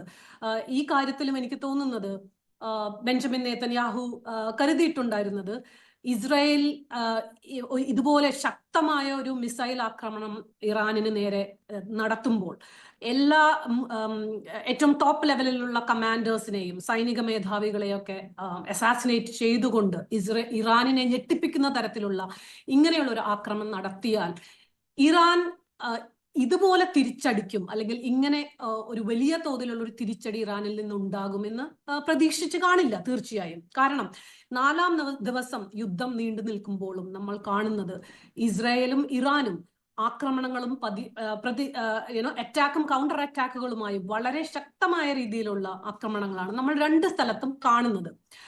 എനിക്കിവിടെ പറയാനുള്ളത്, യുദ്ധങ്ങൾ കാണുകയും അതിന്റെ മനുഷ്യക്കെടുതികളൊക്കെ നേരിട്ട് എല്ലാ സ്ഥലത്തും കണ്ടിട്ടുള്ള ഒരു പത്രപ്രവർത്തകൻ എന്ന നിലയ്ക്ക് ഞാൻ ചോദിക്കുന്ന ചോദ്യം, ഇവിടെ ന്യൂക്ലിയർ പ്രോഗ്രാം അല്ലെങ്കിൽ ന്യൂക്ലിയർ എൻറിച്ച്മെന്റ് ഇറാനിന്റെ തടയാനായി താങ്കളുടെ എക്സിസ്റ്റൻഷ്യൽ ക്രൈസിസിന് എഗെയിൻസ്റ്റ് ആയി നിൽക്കുന്ന ഈ ഒരു ന്യൂക്ലിയർ പ്രോഗ്രാം തുടച്ചു നീക്കണം എന്നൊരു ലക്ഷ്യത്തോടു കൂടിയാണല്ലോ ഇസ്രായേൽ ഇപ്പോൾ ഈ സംഘർഷം തുടങ്ങി വെച്ചിരിക്കുന്നത് എന്ന് പറയുന്നത്. പക്ഷേ എത്രത്തോളം ഇസ്രായേലിന് ഇത് സാധിക്കും എന്നുള്ളതാണ് വലിയൊരു ചോദ്യം. കാരണം ആഴ്ചകളോളം ഇത് നീണ്ടുപോയാൽ തീർച്ചയായും കേണൽ ഡെനി പറഞ്ഞതുപോലെ വലിയ മിഡിൽ ഈസ്റ്റിലെ തന്നെ അത്രയും സുപ്പീരിയർ ആയിട്ടുള്ള ഒരു എയർ പവർ, സുപ്പീരിയർ ആയിട്ടുള്ള ഒരു മിലിറ്ററി പവർ എന്ന നിലയ്ക്ക് ഇസ്രായേലിന് ഈ യുദ്ധം ആഴ്ചകളോളം മുന്നോട്ട് കൊണ്ടുപോകാൻ സാധിക്കും. എനിക്ക് തോന്നുന്നത് ഗസയിലെ പോലെ നീണ്ടു നിൽക്കുന്ന മറ്റൊരു യുദ്ധത്തിലേക്കായിരിക്കും, രണ്ട് സ്ഥലത്തും മനുഷ്യക്കെടുതികൾ വരുത്തിക്കൊണ്ട് നീണ്ടു നിൽക്കുന്ന ആഴ്ചകളോ മാസങ്ങളോ നീണ്ടു നിൽക്കുന്ന ഒരു യുദ്ധത്തിലേക്ക് തന്നെയാണ് ഇസ്രായേൽ ഇപ്പോൾ കാലെടുത്ത് വെച്ചിരിക്കുന്നത്, ഒരു ഡിപ്ലോമാറ്റിക് സൊല്യൂഷൻ ഉണ്ടായില്ലെങ്കിൽ അടുത്ത ദിവസങ്ങളിൽ. അങ്ങനെ വരുമ്പോൾ ഇസ്രായേലിന്റെ ലക്ഷ്യം എന്തായിരുന്നു എന്നുള്ളത് നടപ്പാകുമോ എന്ന് നാം ചോദിച്ചേ തീരൂ. കാരണം ഈ ഒരു ന്യൂക്ലിയർ പ്രോഗ്രാം അല്ലെങ്കിൽ ന്യൂക്ലിയർ യുറേനിയം എൻറിച്ച്മെന്റ് തടയാൻ, ന്യൂക്ലിയർ ഫെസിലിറ്റികൾ നശിപ്പിക്കാൻ ഇസ്രായേലിന് ഈ 4 ദിവസം കൊണ്ട് സാധിച്ചിട്ടില്ല. നഥാൻസിലും ഇസ്ഫാനിലെല്ലാം നമ്മൾ അറ്റാക്കുകൾ ഉണ്ടെങ്കിലും പല സ്ഥലങ്ങളിൽ വളരെ ഫോർട്ടിഫൈഡ് ആയി അണ്ടർഗ്രൗണ്ടിൽ മറ്റും വളരെ സുരക്ഷ, ഹൈ സെക്യൂരിറ്റിയിൽ ഇറാൻ നടത്തുന്ന ന്യൂക്ലിയർ പ്രോഗ്രാമുകളാണ്. പല മിലിറ്ററി അനലിസ്റ്റുകളും ഇപ്പോൾ തന്നെ പറഞ്ഞിട്ടുള്ളത്, അമേരിക്കയുടെ സഹായമില്ലാതെ ഇസ്രായേലിന് ഒരിക്കലും ഇറാനിന്റെ ന്യൂക്ലിയർ ഫെസിലിറ്റീസ് അല്ലെങ്കിൽ ന്യൂക്ലിയർ എൻറിച്ച്മെന്റ് പ്രോഗ്രാം മുഴുവനുമായി നശിപ്പിക്കാൻ സാധിക്കില്ല എന്നുള്ളതാണ്. അപ്പോൾ ഇപ്പോൾ ഈ നിൽക്കുന്ന സാഹചര്യത്തിൽ പെട്ടെന്ന് തന്നെ ഒരു ഡിപ്ലോമാറ്റിക് സൊല്യൂഷൻ അത് ട്രംപ് വഴിയോ ഒരു ഡീൽ സൈനിങ് വഴിയോ നടന്നില്ലെങ്കിൽ രണ്ട് ഭാഗത്തും വലിയ തോതിലുള്ള നാശനഷ്ടങ്ങൾ തന്നെയാണ് നാം ഇപ്പോൾ പ്രതീക്ഷിക്കണം. അഞ്ജന ഇപ്പൊ പറഞ്ഞതുപോലെ തന്നെ, അതായത് ഈ എന്താണ് യഥാർത്ഥത്തിൽ ഇവരുടെ എയിം എന്നുള്ളത്, അതൊരു ന്യൂക്ലിയർ പരിപാടി തടയുന്നതിനപ്പുറത്തേക്ക് മറ്റു കാര്യങ്ങൾ കൂടി, ഒരു റെജീം ചേഞ്ച് കൂടി ബെഞ്ചമിൻ നെതന്യാഹു ലക്ഷ്യമിടുന്നുണ്ട് എന്ന തരത്തിലുള്ള റിപ്പോർട്ടുകൾ വരുന്ന ഇത് ഇറാന്റെ സ്റ്റേറ്റ് മീഡിയ വളരെ യൂണിറ്റിയാണ് ഉള്ളത് എന്ന് ക്ലെയിം ചെയ്യുന്ന സമയത്തൊക്കെ പുറത്തേക്ക് വരുന്നു പല ഈ, അതായത് ഇസ്രായേലിന്റെ ഈ മിസൈൽ സ്ട്രൈക്കിനെയൊക്കെ അല്ലെങ്കിൽ റെജീമിനെതിരായിട്ടുള്ള ഈ സ്ട്രൈക്കിനെയൊക്കെ ചെയർ ചെയ്യുന്ന തരത്തിലുള്ള പലതരം പോസ്റ്റുകളും ഒക്കെ സോഷ്യൽ മീഡിയയുടെ പുറത്തേക്ക് വരുന്നു. ഒരു പബ്ലിക് സെന്റിമെന്റ്സ് അങ്ങനെ ഇറാനിലുണ്ടോ? ഒരു ഗവൺമെന്റ് ഡീസ്റ്റെബിലൈസ് ചെയ്യുന്ന രീതിയിലേക്ക് കാര്യങ്ങൾ പോകുന്നുണ്ടോ? അങ്ങനെ ഒരു തലം കൂടി, ഒരു പ്ലാറ്റ്ഫോം കൂടി അവിടെ നടക്കുന്നുണ്ടോ? തീർച്ചയായും ഇറാനിൽ ഒരു റെജീം ചേഞ്ചിന് വേണ്ടി, അതിപ്പോഴല്ല പല വർഷങ്ങളായി അമേരിക്കയും അതുപോലെ ഇസ്രായേലും എല്ലാം ആഗ്രഹിക്കുന്ന ഒന്നാണ്. ഇതിപ്പോൾ അതിനുള്ള ഒരു കറക്റ്റ് ഒരു സമയമാണ്, ഒരു ഓപ്പർച്യൂണിറ്റിയാണ് എന്ന് നെതന്യാഹു കരുതുന്നതിൽ തെറ്റില്ല. അത് തന്നെ ആയിരിക്കണം. കാരണം 3 ദിവസം, 4ാമത്തെ ദിവസത്തിൽ നിൽക്കുന്ന യുദ്ധത്തിൽ ഇപ്പോഴും ഒരു ജയവും തോൽവിയും ഇല്ലാത്ത സമയത്ത് ഒരു ചേഞ്ചിങ് ദ ഗോൾ പോസ്റ്റ് എന്ന് പറയുന്ന രീതിയിൽ കൂടിയാണ് നെതന്യാഹു പറയുന്നത്, ഇറാനിലുള്ള ആളുകളോട് ആഹ്വാനം ചെയ്യുന്നത്. This is the time to seek freedom, rise against the regime എന്നെല്ലാം നെതന്യാഹു പറയുന്നുണ്ട്. ഇറാനിൽ ഇപ്പം നടക്കുന്ന സെന്റിമെന്റ്സ്, പബ്ലിക് സെന്റിമെന്റ്സ് എന്താണെന്ന് കൃത്യമായി പറയാൻ ബുദ്ധിമുട്ടുണ്ടെന്നാണ് എനിക്ക് തോന്നുന്നത്. കാരണം ഞാൻ ഫോളോ ചെയ്യുന്ന ഇറാനിലുള്ള പല അക്കൗണ്ടുകളും അല്ലെങ്കിൽ അവിടെ നടക്കുന്ന പല ഡിസ്കഷൻസും നോക്കുമ്പോൾ രണ്ട് കോൺട്രാസ്റ്റിംഗ് രീതിയിലുള്ള ഡിസ്കഷൻസ് ആണ് ഞാൻ കാണുന്നത്. ഇറാനിൽ നമ്മൾക്കറിയാം അടുത്ത കാലത്ത് നടന്ന വലിയ വലിയ പ്രൊട്ടസ്റ്റുകളും എല്ലാം തന്നെ ഇറാനിന്റെ ഇപ്പോഴുള്ള ഈ ഒരു തിയോക്രാറ്റിക് ആയിട്ടുള്ള ഈ ഒരു സെറ്റപ്പിനോട് വളരെയധികം ഒരു അതൃപ്തിയുള്ള ഒരു ജനം തീർച്ചയായും വലിയൊരു വിഭാഗം ഇറാനിൽ ഉണ്ട് എന്നുള്ളതിൽ സംശയമില്ല. പക്ഷേ സ്വന്തം രാജ്യത്തിന്റെ സോവറിനിറ്റിയെയും ടെറിട്ടോറിയൽ ഇന്റഗ്രിറ്റിയെയും ഒക്കെ അറ്റാക്ക് ചെയ്യുന്ന തരത്തിൽ ഇസ്രായേലിന്റെ തരത്തിൽ നിന്നുള്ള ഒരു മൂവ് ഉണ്ടാകുമ്പോൾ തീർച്ചയായും ഒരു യൂണിറ്റി നമുക്ക് പ്രതീക്ഷിക്കാൻ സാധിക്കും. നമ്മളിപ്പോൾ ഇന്ത്യയിൽ കണ്ടതാണല്ലോ, നമ്മളെ മറ്റൊരു രാജ്യം അറ്റാക്ക് ചെയ്യാൻ വരുമ്പോൾ എല്ലാ ഡിഫറൻസുകളും മറന്നുകൊണ്ടുള്ള ഒരു യൂണിറ്റി ഉണ്ടാകും. അതുകൊണ്ട് അങ്ങനെ ഒരു യൂണിറ്റി ഇറാനിൽ ഒരു സ്ഥലത്ത് നടക്കുന്നുണ്ട് എന്നുള്ളൊരു ജനറൽ സെന്റിമെന്റ് നമുക്ക് തീർച്ചയായും സോഷ്യൽ മീഡിയയും പല അക്കൗണ്ടുകളും നോക്കുമ്പോൾ എനിക്ക് മനസ്സിലാകുന്നുണ്ട്. പക്ഷെ അതേ സമയം തന്നെ എപ്പോഴും പല ലെയേഴ്സ് ആണല്ലോ വലിയൊരു ഇറാൻ പോലുള്ള പൊളിറ്റിക്കലി വളരെ റിലീജിയസ്ലി വളരെ കോംപ്ലക്സ് ആയിട്ടുള്ള ഒരു രാജ്യത്ത് നമുക്ക് ഉറപ്പിച്ചത് പറയാൻ സാധിക്കില്ല. ഈ അയത്തുള്ള റെജീമിനോടും ഇപ്പോഴുള്ള ഇറാനിൽ നടക്കുന്ന റെജീമിനോടും എതിരുള്ളവരും അത് ആ റെജീം താഴെ വീഴണമെന്നും അതിൽ നിന്നൊരു പുതിയ മാറ്റം ആഗ്രഹിക്കണമെന്നുള്ള എസ്പെഷ്യലി ചെറുപ്പക്കാരുടെ വലിയൊരു വിഭാഗമുണ്ട്. അപ്പൊ അതുകൊണ്ട് അവരിതൊരു ഓപ്പർച്യൂണിറ്റിയായി കാണുകയും പല തോതിലും ചിലയിടങ്ങളിലെങ്കിലും ഇതൊരു ഓപ്പർച്യൂണിറ്റിയായി കാണുന്ന ആ ഒരു വിഭാഗവും ഇറാനിലുണ്ട്. അതുകൊണ്ട് ഇത് രണ്ടും ഒരേ ക്ലാസ്സിൽ നമ്മൾ കാണണം. ഒരു ഉറപ്പിച്ച് ഇങ്ങനെയാണ് എന്ന് എടുത്തു പറയുന്നത് I don't think this is a good time to say that because we don't know for sure. Okay, ഞാൻ മിഡിൽ ഈസ്റ്റിൽ അതേത് തരത്തിലാണ് റിഫ്ലക്ട് ചെയ്യുന്നത്, ഞാൻ അതിലേക്ക് കൂടെ വരാം. ശ്രീജിത്ത് പണിക്കൽ, ഇപ്പോൾ ശ്രീജിത്ത്, മിഡിൽ ഈസ്റ്റ് കത്തുമ്പോൾ അത് ഇന്ത്യയെ ബാധിക്കുമെന്നതിൽ തർക്കമില്ല. ഇതിപ്പോൾ അഞ്ജന പറഞ്ഞ് നിർത്തിയെടുത്തുന്നാണെങ്കിൽ ഇത് ഒരു ചെറിയ ചാപ്റ്റർ അല്ല, ഇതൊരു ഓൺ ഗോയിങ് ചാപ്റ്ററിലേക്ക് കടക്കും. അങ്ങനെ തുടർന്ന് പോകുന്ന ഗസയിൽ ഉള്ളതുപോലെ തുടർന്നു പോകുന്ന ഒരു യുദ്ധത്തിലേക്കാണ് കിടക്കുന്നത്. ഇന്ത്യയെ സംബന്ധിച്ചിടത്തോളം ഇന്ത്യ എടുക്കുന്ന സ്റ്റാൻഡ്, സമാധാനത്തിനുള്ള ആഹ്വാനമൊക്കെ എങ്ങനെയാണ് നടപ്പിലാക്കാൻ കഴിയുക? ഇനി ഏതെങ്കിലും തരത്തിൽ ഒരു നയതന്ത്ര തലത്തിൽ ഒരു ചർച്ചയ്ക്ക് സാധ്യതയുണ്ടോ എന്നുള്ള ചോദ്യമൊക്കെ ഉണ്ട്. അങ്ങനെ ഒരു ചോദ്യം ഉള്ളപ്പോൾ പോലും ഇസ്രയേൽ ചെയ്തത് ശരിയാണ്, അല്ലെങ്കിൽ വളരെ പ്രോപ്പറായിട്ട് ഇസ്രയേലിൽ ഇതേ ചെയ്യാൻ ഉണ്ടായിരുന്നുള്ളൂ എന്ന് പറഞ്ഞവർ പോലും ഇറാൻ ഈ തരത്തിൽ തിരിച്ചടിച്ചുകൊണ്ടേയിരിക്കാൻ ഇറാന് കഴിയും എന്ന് പ്രതീക്ഷിച്ചിട്ടുണ്ടായിരുന്നില്ല. അതുകൂടി യുദ്ധസാധ്യതയെ ശക്തമാക്കുന്നുണ്ട്. അങ്ങനെ ഒരു വിലയിരുത്തൽ ഇപ്പോഴുണ്ടോ ശ്രീജിത്ത്? ഇറാൻ തിരിച്ചടിക്കുമെന്ന് നിശ്ചയമായും ഇസ്രയേൽ പ്രതീക്ഷിച്ചിട്ടുണ്ടാകും. അതല്ലാതെ ഇറാന് വേറെ നിലനിൽപ്പില്ല. കാരണം ഇറാനെ സംബന്ധിച്ചിടത്തോളം അവരുടെ ഒരു പ്രഖ്യാപിത ശത്രുവാണ് ഇസ്രായേൽ. ആ രാജ്യങ്ങൾ രണ്ടും തമ്മിലുള്ള ബന്ധം അങ്ങനെയാണ്. കഴിഞ്ഞ അരനൂറ്റാണ്ടോളമായിട്ട് അവർ തമ്മിൽ യാതൊരു വിധത്തിലുള്ള നയതന്ത്ര ബന്ധവുമില്ല. അപ്പോൾ അതുകൊണ്ട് തന്നെ രണ്ടുപേരും അങ്ങോട്ടും ഇങ്ങോട്ടും കാണുന്നത് തന്നെ ഒരേ രീതിയിലുമല്ല. ഇപ്പോൾ ഇസ്രായേലിനെ സംബന്ധിച്ചിടത്തോളം അവർ റെക്കഗ്നൈസ് ചെയ്യുന്ന ഒരു സോവറിൻ സ്റ്റേറ്റാണ് ഇറാനെങ്കിൽ, ഇറാനെ സംബന്ധിച്ചിടത്തോളം ഇങ്ങനെ ഒരു രാജ്യം, ഇസ്രായേൽ പോലൊരു രാജ്യം ഈ ഭൂമുഖത്ത് ഉണ്ടാകാൻ പാടില്ല എന്നുള്ള നിലപാടാണ് അവർക്കുള്ളത്. അപ്പോൾ അതുകൊണ്ട് തന്നെ ഒരു പ്രീഎംപ്റ്റീവ് സ്ട്രൈക്ക് നടത്തുന്ന സമയത്ത് നിശ്ചയമായും ഇറാൻ തിരിച്ചടിക്കുമെന്നും അവരുടെ സർവ്വശക്തിയും അവർ ഉപയോഗിക്കുമെന്നും കൃത്യമായിട്ട് ഇസ്രായേലിന് അറിയാം. ഇസ്രായേലിന്റെ ഒരു അഡ്വാൻറ്റേജ് അയൺ ഡോമിനെ സ്പ്ലിറ്റ് ചെയ്യുന്ന രീതിയിൽ തരത്തിലുള്ള ഒരു മിസൈൽ ടാക്ടിക്സ് ഇറാൻ ഉപയോഗിക്കുമെന്ന് അങ്ങനെ ഒരു വിലയിരുത്തലുകൾ ഇസ്രായേൽ ഉണ്ടായിരിക്കുമോ? അത്രയും കരുതിയിട്ടുണ്ടാകുമോ ഇസ്രായേൽ? അല്ല, നിശ്ചയമായിട്ടും അത് ഉണ്ടാകാം. കാരണം ഈ വലുതെന്നോ ചെറുതെന്നോ ഉള്ള ഈ സൈന്യത്തിന്റെ ശക്തിയിലോ സൈന്യത്തിന്റെ നമ്പറിലോ പ്രവിശ്യയുടെ വലിപ്പത്തിലോ ഒന്നും തന്നെ വലിയ കാര്യമില്ല എന്ന് ഈ കഴിഞ്ഞ കുറച്ച് നാളുകളായിട്ട് നടക്കുന്ന സംഘർഷങ്ങളെല്ലാം തന്നെ നമ്മളെ കാണിച്ചു തരുന്നുണ്ട്. അപ്പോൾ ഒരു മിലിറ്ററി മൈറ്റ് എന്ന് പറയുന്നത് നേരത്തെ നമ്പർ ഓഫ് ടാങ്ക്സിൻ്റെയോ നമ്പർ ഓഫ് ഫ്ലൈ കാരിയേഴ്സിൻ്റെയോ ഒക്കെ തന്നെ അടിസ്ഥാനത്തിലായിരുന്നുവെങ്കിൽ ഇന്ന് അതൊക്കെ മാറിയിട്ടുണ്ട്. അപ്പോൾ അതുകൊണ്ട് തന്നെയാണ് ഹമാസും ഇസ്രായേലും തമ്മിലുള്ള യുദ്ധം പോലും ഇങ്ങനെ നീണ്ടു നിൽക്കുന്നത്. യുക്രൈനും റഷ്യയും തമ്മിലുള്ള യുദ്ധമൊക്കെ ആദ്യഘട്ടത്തിൽ നമ്മളതിൻ്റെ ചർച്ചകളൊക്കെ ആലോചിച്ച് നോക്കിക്കഴിഞ്ഞാൽ വിദേശകാര്യ വിദഗ്ധരായിട്ടുള്ള ആൾക്കാരും ഡിഫൻസ് അനലിസ്റ്റുകളും പോലും പറഞ്ഞിരുന്നത് ഏതാനും ആഴ്ചകൾക്കുള്ളിൽ അല്ലെങ്കിൽ കുറഞ്ഞത് ഒരു 1.5 മാസത്തിനുള്ളിൽ ആ യുദ്ധം റഷ്യ ജയിക്കുമെന്നാണ്. പക്ഷെ അത് ഏത് ഘട്ടത്തിലാണ് എത്തി നിൽക്കുന്നത് എന്നും ഇപ്പോഴും വർദ്ധിത വീര്യത്തോടു കൂടി തന്നെ യുക്രൈൻ തിരിച്ചാക്രമിക്കുന്നതും ഒക്കെ തന്നെ നമ്മളിവിടെ കണ്ടുകൊണ്ടിരിക്കുകയാണ്. അപ്പോൾ അതുകൊണ്ട് എനിക്ക് തോന്നുന്നില്ല ഒരു വേൾഡ് ഓർഡർ മാറിയിട്ടുണ്ട്, അല്ലെങ്കിൽ ആൾക്കാരുടെ എക്വിപ്മെൻറ്റ് കപ്പാസിറ്റി ഒക്കെ മാറിയിട്ടുണ്ട്, അവരുടെ പ്രഹരശേഷിയിൽ വ്യത്യാസം ഉണ്ടായിട്ടുണ്ട്. അപ്പോൾ irrespective of your fleet size അല്ലെങ്കിൽ irrespective of the number of armed vehicles you have, ഇതൊന്നും അല്ല ഇന്നത്തെ പ്രശ്നം. ഇന്ന് ഇതിൻ്റെ പ്രിസിഷനാണ്.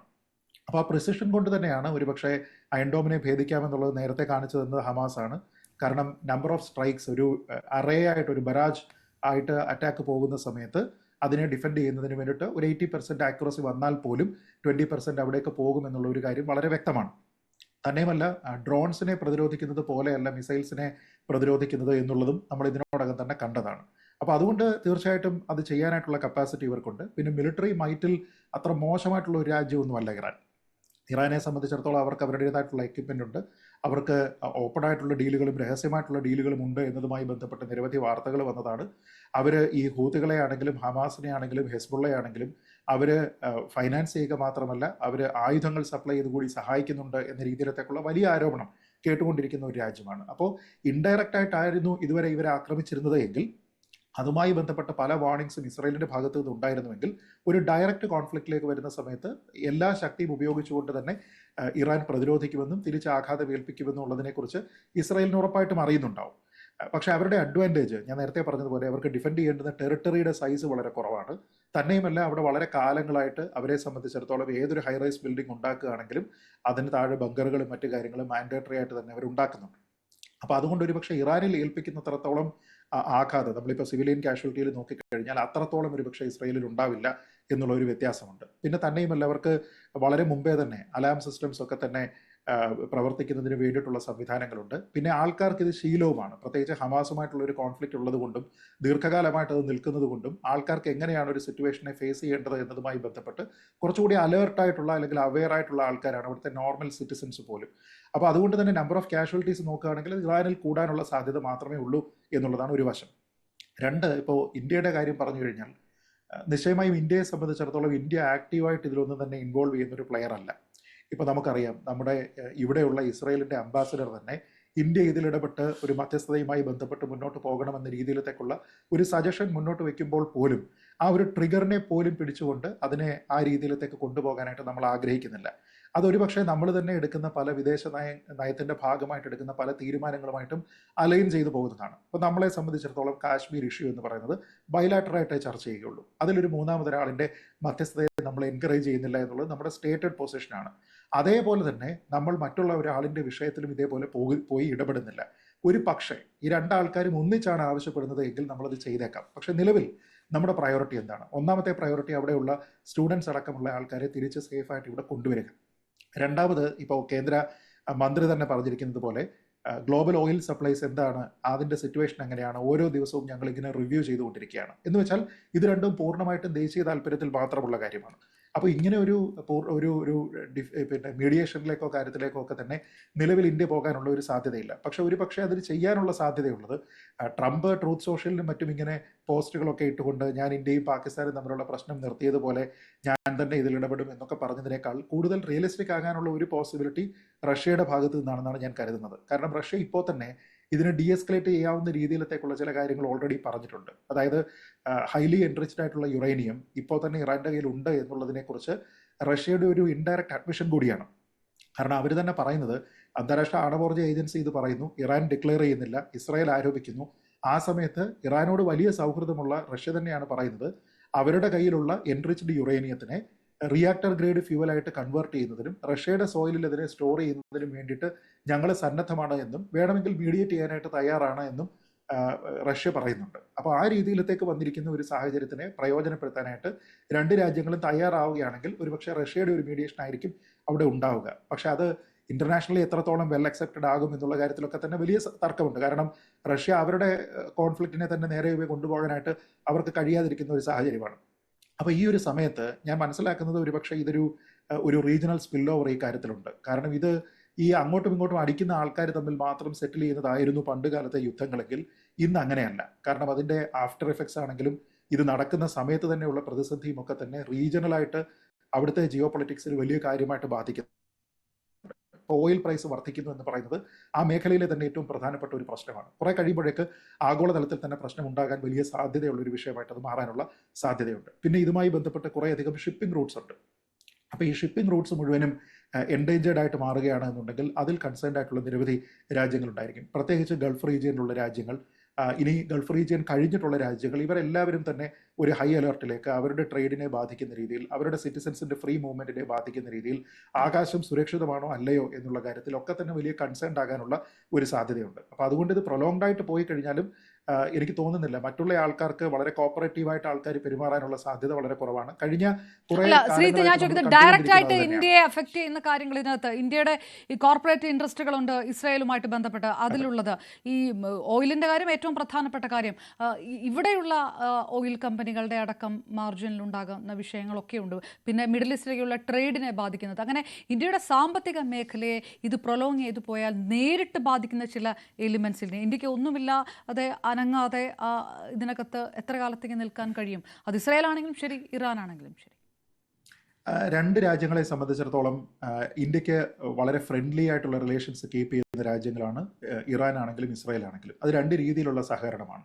ഇപ്പോൾ നമ്മുടേതായിട്ടുള്ള ഡിപ്ലോമാറ്റിക് ആയിട്ടുള്ള ചില കാര്യങ്ങളുണ്ട്. ഉദാഹരണത്തിന് കാശ്മീർ വിഷയം. ആ കാശ്മീർ വിഷയവുമായി ബന്ധപ്പെട്ടിട്ട് ഒരുപക്ഷെ വ്യത്യസ്തമായിട്ടുള്ള അഭിപ്രായങ്ങൾ ഇറാനും ഉണ്ടായിരിക്കാം, ഇസ്രായേലിനും ഉണ്ടായിരിക്കാം. പക്ഷേ നമ്മളുടെ ട്രേഡുമായിട്ട് ബന്ധപ്പെട്ട് അത് ഇറാനുമായിട്ട് നടത്തുന്ന കുറേയധികം ഫൈനാൻഷ്യൽ ഓറിയൻറ്റഡ് ആയിട്ടുള്ള കാര്യങ്ങളാണെങ്കിൽ ഇസ്രായേലുമായിട്ട് നടത്തുന്നത് കൂടുതലും വെപ്പൺട്രിയുമായി ബന്ധപ്പെട്ട കാര്യങ്ങളാണ്. ഈ രണ്ട് കാര്യങ്ങളിലും നമുക്ക് വാണിജ്യ താല്പര്യം അവിടെ ഉണ്ട് എന്നുള്ളത് ഒരു ഫാക്റ്റാണ്. അതുകൊണ്ട് തന്നെ രണ്ട് രാജ്യങ്ങളും ഇന്ത്യക്ക് ഫ്രണ്ട്ലിയാണ്, ഫ്രണ്ട്ലി റിലേഷൻസ് കീപ്പ് ചെയ്യുന്നതാണ്. യാതൊരു വിധത്തിലുള്ള പ്രശ്നവും രണ്ട് രാജ്യങ്ങളുമായിട്ടില്ല. അതുകൊണ്ട് തന്നെ നമ്മളൊരു വെയിറ്റ് ആൻഡ് വാച്ച് അപ്രോച്ച് തന്നെ തുടരാനുള്ള സാധ്യത മാത്രമേ ഉള്ളൂ നമ്മളെ സംബന്ധിച്ചിടത്തോളം. അതുകൊണ്ടാണ് ഞാൻ നേരത്തെ പറഞ്ഞത്, ഈ സംഘർഷം ഉണ്ടാകുന്ന സമയത്ത് നമ്മുടെ ടോപ്പ് പ്രയോറിറ്റിയിലെ രണ്ട് കാര്യങ്ങൾ ഏതൊക്കെയാണ്? ഒന്ന്, അവിടെയുള്ള നമ്മുടെ സ്റ്റുഡൻസ് അടക്കമുള്ള ആൾക്കാരുടെ സേഫ് എക്സിറ്റ് ഉറപ്പുവരുത്തുക എന്നുള്ളതും. രണ്ട്, ഓയിൽ പ്രൈസ് കൂടുന്നതുമായി ബന്ധപ്പെട്ട് എങ്ങനെയാണ്. ഇപ്പോൾ അതിൻ്റെ കണ്ടിന്യൂസ് ആയിട്ടുള്ള ഒരു സ്റ്റേറ്റ്മെൻറ്റ് കൂടി അതിനോടൊപ്പം തന്നെ വന്നിരിക്കുന്നത്, നമുക്കുള്ള റിസർവ്സ് ഒക്കെ തന്നെ നമുക്ക് സഫീഷ്യൻ്റ് ആയിട്ടുള്ളത് നിലവിൽ തന്നെ ഉണ്ട് എന്നുള്ള ഒരു സ്റ്റേറ്റ്മെൻറ്റ് കൂടി മന്ത്രിമാരുടെയൊക്കെ ഭാഗത്തു നിന്നുണ്ടാകുന്നുണ്ട്. എന്ന് വെച്ചാൽ നമ്മളിതിൽ കൂടുതൽ വറീഡ് ആയിരിക്കുന്നത് നമ്മുടെ താല്പര്യങ്ങളെ, നമ്മുടെ ആഭ്യന്തരമായിട്ടുള്ള എണ്ണ ഉപഭോഗത്തിനെ, അതിൻ്റെ വിലയെ ഒക്കെ തന്നെ എത്രത്തോളം അഫക്റ്റ് ചെയ്യുന്നു എന്ന രീതിയിൽ മാത്രമാണ് നിലവിൽ നമ്മൾ ബോധേഡായിരിക്കുന്നത്. ഒരു പക്ഷേ ഇറാനിൽ നിന്നുള്ള കാര്യത്തിനെ നമ്മൾ അത്രത്തോളം ഡിപ്പെൻഡ് ചെയ്യാതിരുന്ന ഒരു ഘട്ടം ഉണ്ടായത് പോലും റഷ്യയിൽ നിന്ന് നമ്മൾ കൂടുതലായിട്ട് ഓയിൽ ഇമ്പോർട്ട് ചെയ്യാനായിട്ട് തുടങ്ങിയ ഒരു ഘട്ടത്തിലാണ്. നമ്മുടെ സാമ്പത്തികമായിട്ടുള്ള താല്പര്യങ്ങളെയോ വാണിജ്യ താല്പര്യങ്ങളെയോ നിലവിൽ ഇത് കാര്യമായിട്ട് ബാധിക്കില്ല. പക്ഷേ ലോങ് ടൈമിൽ നിശ്ചയമായിട്ടും ഈ രീതിയിലത്തേക്കുള്ള ഇഫക്റ്റുകൾ ഉണ്ടാകാനുള്ള സാധ്യതയുണ്ട്. ഞാൻ തിരികെ വരാം. വെയിറ്റ് ആൻഡ് വാച്ച് ഒരു പൊസിഷൻ, യെസ്, ശ്രീത്ത് പറഞ്ഞത് വെയിറ്റ് ആൻഡ് വാച്ച് ഒരു പൊസിഷനിൽ നിന്ന് ഇന്ത്യ തൽക്കാലത്തേക്ക് മാറാനുള്ള സാധ്യതയില്ല. ഷിനാസ് അതിനോട് യോജിക്കുന്നുണ്ടോ? ആ തരത്തിലേക്ക് ആണ് ഇന്ത്യ ഒരു നിലപാടെടുക്കുക എന്നാണോ കരുതുന്നത്? അത് ചോദ്യം അതാണ്. ഇന്ത്യ അടുത്ത ഏതാനും ആഴ്ചകളായി എടുത്ത നിലപാടുകൾ നോക്കിയാൽ പഴയ നിലപാടുകളിൽ നിന്ന് വളരെ വ്യത്യസ്തമാണ്. ഇപ്പോൾ ഏതാനും ദിവസങ്ങൾക്ക് മുമ്പ് ഐക്യരാഷ്ട്രസഭയുടെ പൊതുസഭ ഒരു ഗാസയിൽ സീസ് ഫയർ വേണം, അടിയന്തരമായ സീസ് ഫയർ അടിയന്തരവും നിലനിൽക്കുന്നതുമായ ഒരു സീസ് ഫയർ. ഇന്ത്യ അതിൽ നിന്ന് അബ്സ്റ്റെയിൻ ചെയ്യുകയാണ്. അതിനു മുമ്പ് ഇന്ത്യ ഒരു UN പ്രമേയത്തോട് അങ്ങനെയല്ല നിലപാട് സ്വീകരിച്ചിരുന്നത്. അപ്പോൾ ഈ കഴിഞ്ഞ 2 ദിവസം മുമ്പാണ് ഷാങ്ഹായ് കോർപ്പറേഷൻ, അതിൽ റഷ്യ, ചൈന, പിന്നെ സെൻട്രൽ ഏഷ്യൻ രാജ്യങ്ങളുണ്ട്, ഇറാനുണ്ട്, ഇന്ത്യയുണ്ട്, അങ്ങനെ കൂട്ടായ്മയാണ്. ഈ ഷാങ്ഹായ് കോർപ്പറേഷൻ എന്ന ആ കൂട്ടായ്മ ഇസ്രായേൽ ഇറാനിൽ നടത്തിയ ആക്രമണത്തെ അപലപിച്ചു, ശക്തമായ ഭാഷയിൽ അപലപിച്ചു. പക്ഷെ ഇന്ത്യ ആ സ്റ്റേറ്റ്മെന്റിൽ നിന്ന്, ആ പ്രസ്താവനയിൽ നിന്ന് ഇന്ത്യ വിട്ടുനിൽക്കുകയും ഇന്ത്യ സ്വന്തം നിലക്ക് ഒരു പ്രസ്താവന ഇറക്കുകയും ചെയ്തു. നേരത്തെ സൂചിപ്പിച്ചതുപോലെ, അതായത് ഡിപ്ലോമസിയും ഡയലോഗുമാണ് ഇന്ത്യയുടെ ഈ പ്രശ്നത്തിലും സ്വീകരിക്കേണ്ടത് എന്ന ഒരു നയമാണ് ഇന്ത്യ സ്വീകരിച്ചത്. നേരത്തെ സൂചിപ്പിച്ച കാര്യം പോലെ ഇസ്രായേലുമായി ഇന്ത്യക്കുള്ളത് സൈനിക സഹകരണമാണ്. യുദ്ധ സാമഗ്രികളും യുദ്ധ സാങ്കേതിക വിദ്യയും ടെക്നോളജിയും ഒക്കെ ആയിട്ടുള്ള സൈനിക തന്ത്രപരമായിട്ടുള്ള സൗഹൃദം അല്ലെങ്കിൽ സഹകരണം ഇസ്രായേലുമായിട്ടുണ്ട്. അതേസമയം തന്നെ ഇറാനുമായി ഇന്ത്യക്കുള്ളത് ചബഹാർ തുറമുഖം ഇന്ത്യയാണ് വികസിപ്പിക്കുന്നത്. അത് വികസിപ്പിച്ചാൽ മാത്രമേ അത് ഇന്ത്യ ഇപ്പോൾ സെൻട്രൽ ഏഷ്യൻ രാജ്യങ്ങളുമായും അഫ്ഗാനിസ്ഥാനുമായും പാകിസ്ഥാനെ ബൈപ്പാസ് ചെയ്തിട്ട് വ്യാപാര വാണിജ്യ സമ്പർക്കം അല്ലെങ്കിൽ കച്ചവടം നടത്താൻ ചബഹർ തുറമുഖം ഇറാന്റെ ഭാഗത്താണ്. അത് ഇന്ത്യ ഒരുപാട് billions of dollars India invest ചെയ്ത് കഴിഞ്ഞു. അപ്പോ ഇന്ത്യക്ക് ഇസ്രായേലിനെ നേരിട്ട് പരസ്യമായി അപലപിക്കുന്ന വിധത്തിൽ പ്രസ്താവന നടത്താനും വയ്യ, ഇറാനെ ആ രീതിയിൽ പിണക്കാനും കഴിയും. അപ്പോൾ വാണിജ്യപരമായി ഇറാൻ ഇന്ത്യക്ക് ആവശ്യമാണ്, സൈനികപരമായി ഇസ്രായേലും ആവശ്യമാണ്. അപ്പോൾ ഇന്ത്യയുടേത് ചേരിചേരാ നയം, നോൺ അലയൻഡ് മൂവ്മെന്റ് എന്നൊക്കെയാണ് നമ്മുടെ പ്രഖ്യാപിത നയമെങ്കിലും അത് മൻമോഹൻ സിംഗിന്റെ കാലത്ത് തന്നെ ഏതാണ്ട് 2000-ന് ശേഷം 21-ാം നൂറ്റാണ്ടിന്റെ തുടക്കത്തിൽ തന്നെ, അല്ലെങ്കിൽ അതിന് മുമ്പേ തന്നെ ഇന്ത്യ പറഞ്ഞിരുന്നു സ്ട്രാറ്റജിക് ഓട്ടോണമി, തന്ത്രപരമായ ഓട്ടോണമിയാണ് ഇന്ത്യയുടെ വിദേശ നയം. അപ്പോ റഷ്യ യുക്രൈൻ യുദ്ധത്തിന്റെ കാലത്ത് അമേരിക്കയുടെയും വെസ്റ്റിന്റെയും തീട്ടൂരങ്ങൾക്ക് വഴങ്ങാതെ റഷ്യയിൽ നിന്ന് ക്രൂഡ് ഓയിൽ വാങ്ങിയതും അപ്പോൾ വിമർശനം ഉയർന്നപ്പോൾ ഇന്ത്യയുടെ വിദേശകാര്യമന്ത്രി എസ് ജയശങ്കർ വളരെ ഉരുളക്കുപ്പേരി പോലെ അവർക്ക് മറുപടി കൊടുത്തതും ഒക്കെ നമ്മൾ കണ്ടതാണ്. അപ്പോ എന്ന് വെച്ചാൽ വെസ്റ്റ് റഷ്യ യുക്രൈൻ യുദ്ധ വിഷയത്തിൽ ഒരു തീർത്തും റഷ്യ വിരുദ്ധ സമീപനം ഇന്ത്യയോട് സ്വീകരിക്കണമെന്ന് പരോക്ഷമായി ആവശ്യപ്പെട്ടപ്പോൾ പറ്റില്ല എന്ന് തന്നെയാണ് ഇന്ത്യ പറഞ്ഞത്. അതുപോലെ ഇപ്പോൾ ട്രംപ് തന്നെ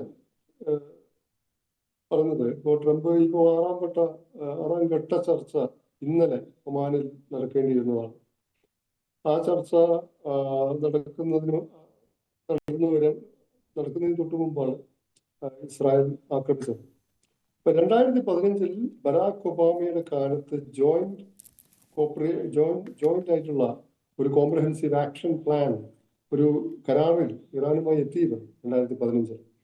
ആ കരാർ അനുസരിച്ച് ഇറാൻ ഇന്റർനാഷണൽ ആറ്റോമിക് എനർജി ഏജൻസിയുടെ വ്യവസ്ഥകൾ പാലിക്കാം, കമ്മിറ്റ് ചെയ്യാം, സാങ്ഷൻസ് മൊത്തത്തിൽ നീക്കണം എന്നൊക്കെയുള്ള ഒരു ധാരണയിലെത്തിയതാണ്.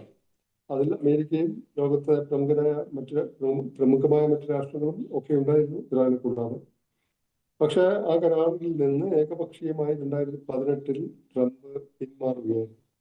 അതിനുശേഷം കൂടുതൽ സാങ്ഷൻസ് ഏർപ്പെടുത്തുകയും എണ്ണ ഉപരോധം, മറ്റ് പലതരത്തിലുള്ള സമ്മർദ്ദ തന്ത്രങ്ങളും ഇറാനെതിരെ ഉള്ള ഭീഷണികളും ഒക്കെ ആയിട്ട് മുന്നേറുന്ന ആ സമയത്താണ് ഇറാൻ അവരുടെ ആണവ പദ്ധതി വീണ്ടും കൂടുതൽ ശുഷ്കാന്തിയോടെ മുന്നോട്ട് നീക്കുന്നത്.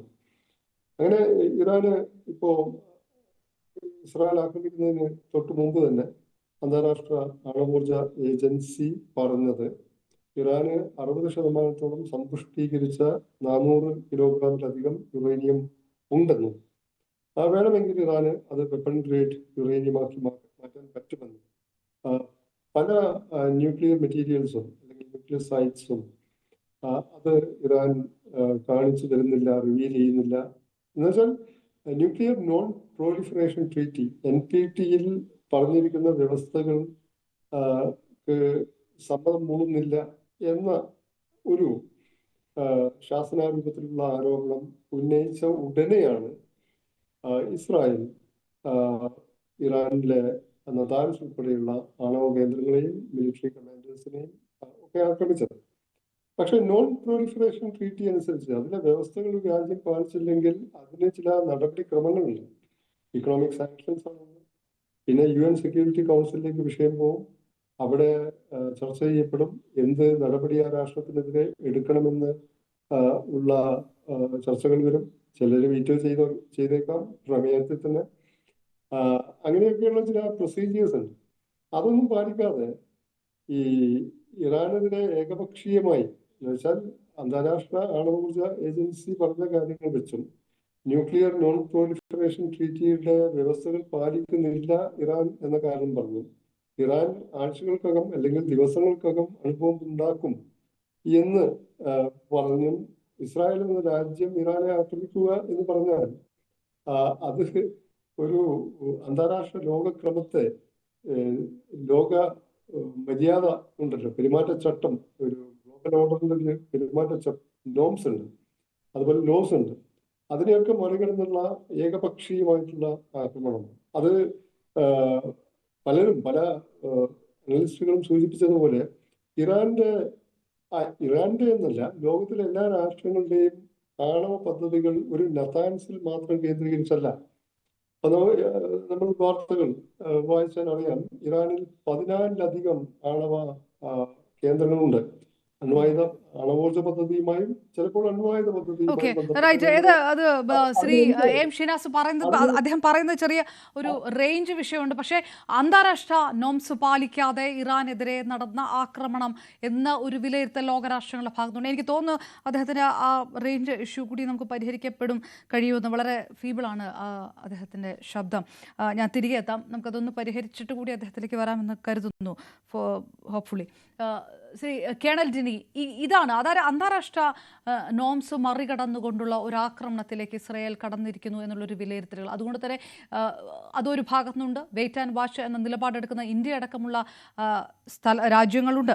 ഇതിനിടെ ഇറാൻ ആണവായുധം പ്രയോഗിക്കാനുള്ള സാധ്യത ഒരു വശത്ത്, പ്രയോഗിച്ചാൽ ഈ ഇസ്രായേൽ ആണവായുധം പ്രയോഗിച്ചാൽ ഒപ്പം നിൽക്കും ആ, പാകിസ്ഥാൻ തങ്ങളുടെ പക്ഷത്തുനിന്ന് ഇറാൻ ഒരു വാദം ഉണ്ടാക്കിയിരുന്നു. അത് കുറച്ച് സമയം മുമ്പ് പാക് പ്രതിരോധ മന്ത്രി അത് തള്ളുകയും ചെയ്തിരിക്കുന്നു. ലോകരാഷ്ട്രങ്ങൾ ഇതിനകത്ത് എടുക്കുന്ന ഒരു നിലപാടുണ്ട്. അത് ഇറാനെതിരായിട്ടുണ്ടായ ആക്രമണം ഈ ചില ഗ്ലോബൽ നോംസ് മറികടന്നുകൊണ്ടാണോ അത് ലംഘിച്ചുകൊണ്ടാണുള്ളൂ എന്നുള്ളൊരു ചോദ്യം.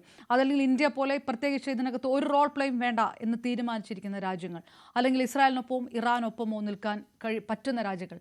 അമേരിക്ക ഇതിനകത്ത് വ്യക്തമായ നിലപാടുണ്ട്. പക്ഷേ അമേരിക്ക ഇതുവരെ ഏതെങ്കിലും തരത്തിലുള്ള സ്റ്റാൻഡ് പ്രകടമാക്കിയിട്ടുമില്ല.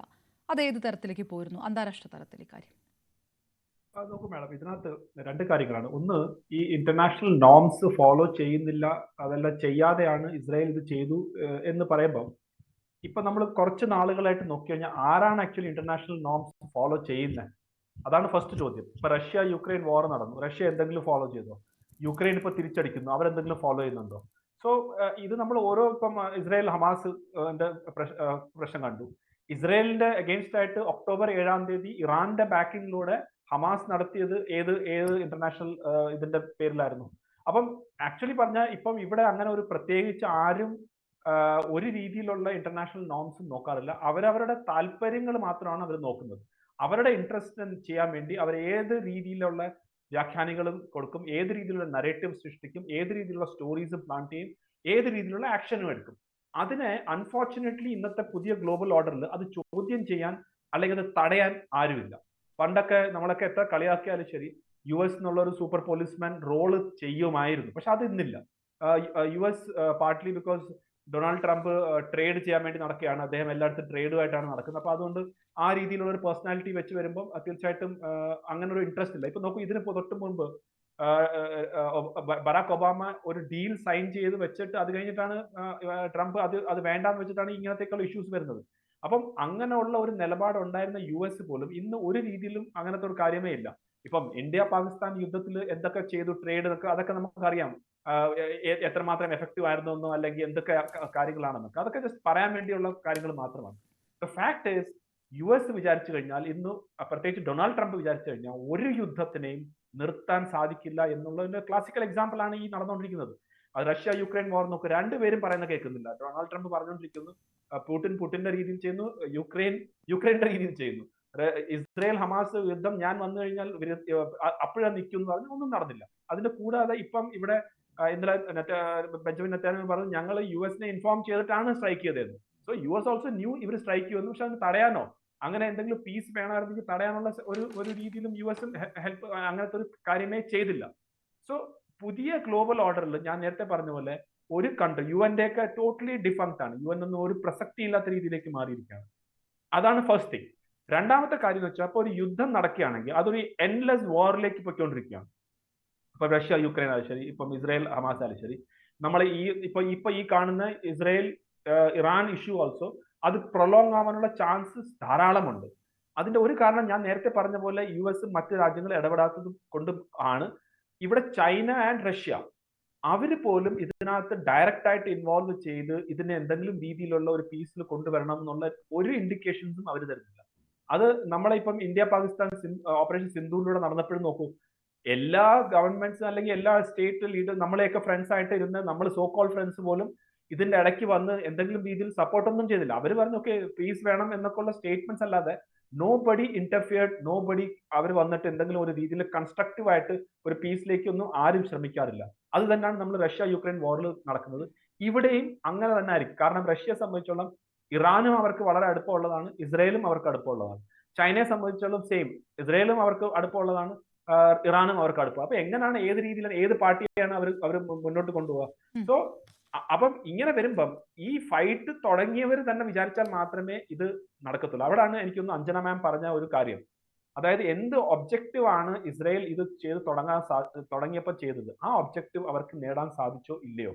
ഫോർ എക്സാമ്പിൾ, ഇപ്പൊ ഹമാസിനെ ഇല്ലാതാക്കണം, അവർ പറഞ്ഞ വി വിൽ ഡിസ്ട്രോയ് ഹമാസ് എന്നുള്ള രീതിയിലാണ് ഗാസയിൽ എൻട്രി ചെയ്തത്. ഹമാസ് കംപ്ലീറ്റ് ആയിട്ട് ഡിസ്ട്രോയ് ആയോ? ഇല്ല.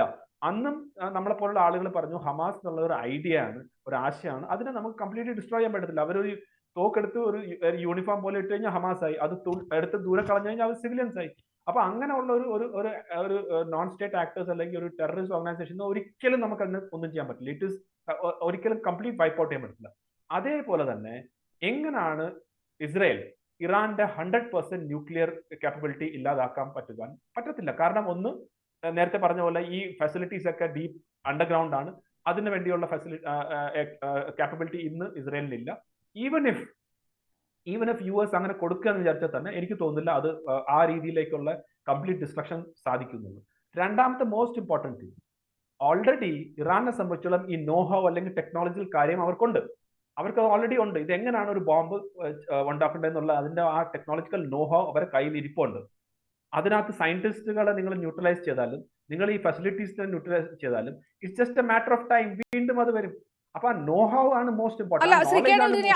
ആ പോയിന്റിലാണ് ഈ ഇറാന്റെ ഈ വലിയ ഹൈ കമാൻഡ് ആ ഒരു സ്ട്രക്ചറിൽ ഇത് സംഭവിച്ചിട്ടുണ്ട്. ഒരുപാട് ഡെത്ത് ടോൾ വന്നപ്പോൾ അങ്ങനെ സംഭവിച്ചിട്ടുണ്ട്. പിന്നെ ഒരുപാട് സയന്റിസ്റ്റുമാരുടെ മരണങ്ങൾ റിപ്പോർട്ട് ചെയ്തിട്ടുണ്ട്. ഇതൊക്കെ ഒരു ഭയങ്കര റിവെഞ്ച്ഫുൾ ഒരു അറ്റാക്കിലേക്ക് ഇറാൻ കടക്കാനുള്ള സാധ്യതയില്ല. ഒരു ന്യൂക്ലിയർ എനർജി സ്ട്രക്ചറിനെ തന്നെ പരിപൂർണമായിട്ട് നശിപ്പിക്കുന്ന തരത്തിലുള്ള അറ്റാക്കുകൾ ഉണ്ടായിട്ടുണ്ട് എന്നുള്ള റിപ്പോർട്ടുകൾ വരുമ്പോൾ തീർച്ചയായിട്ടും ഇസ്രായേലിനെ സംബന്ധിച്ചുള്ള അവർ വളരെ പ്ലാൻഡ് ആയിട്ടാണ് ഈ ഒരു ഓപ്പറേഷൻ റൈസിംഗ് ലൈൻ ചെയ്തത്. വളരെ നാളുകളായിട്ടിരുന്ന് പ്ലാൻ ചെയ്തിട്ട് എക്സിക്യൂട്ട് ചെയ്ത ഒരു കാര്യമാണ്. അതിനകത്ത് അവർ ഡയറക്റ്റ് ആയിട്ട് ഈ സൈറ്റ്സിനെ ടാർഗറ്റ് ചെയ്തു. അതുപോലെ തന്നെ അവർ ഈ ന്യൂക്ലിയർ സയന്റിസ്റ്റിനെ ടാർഗറ്റ് ചെയ്തു.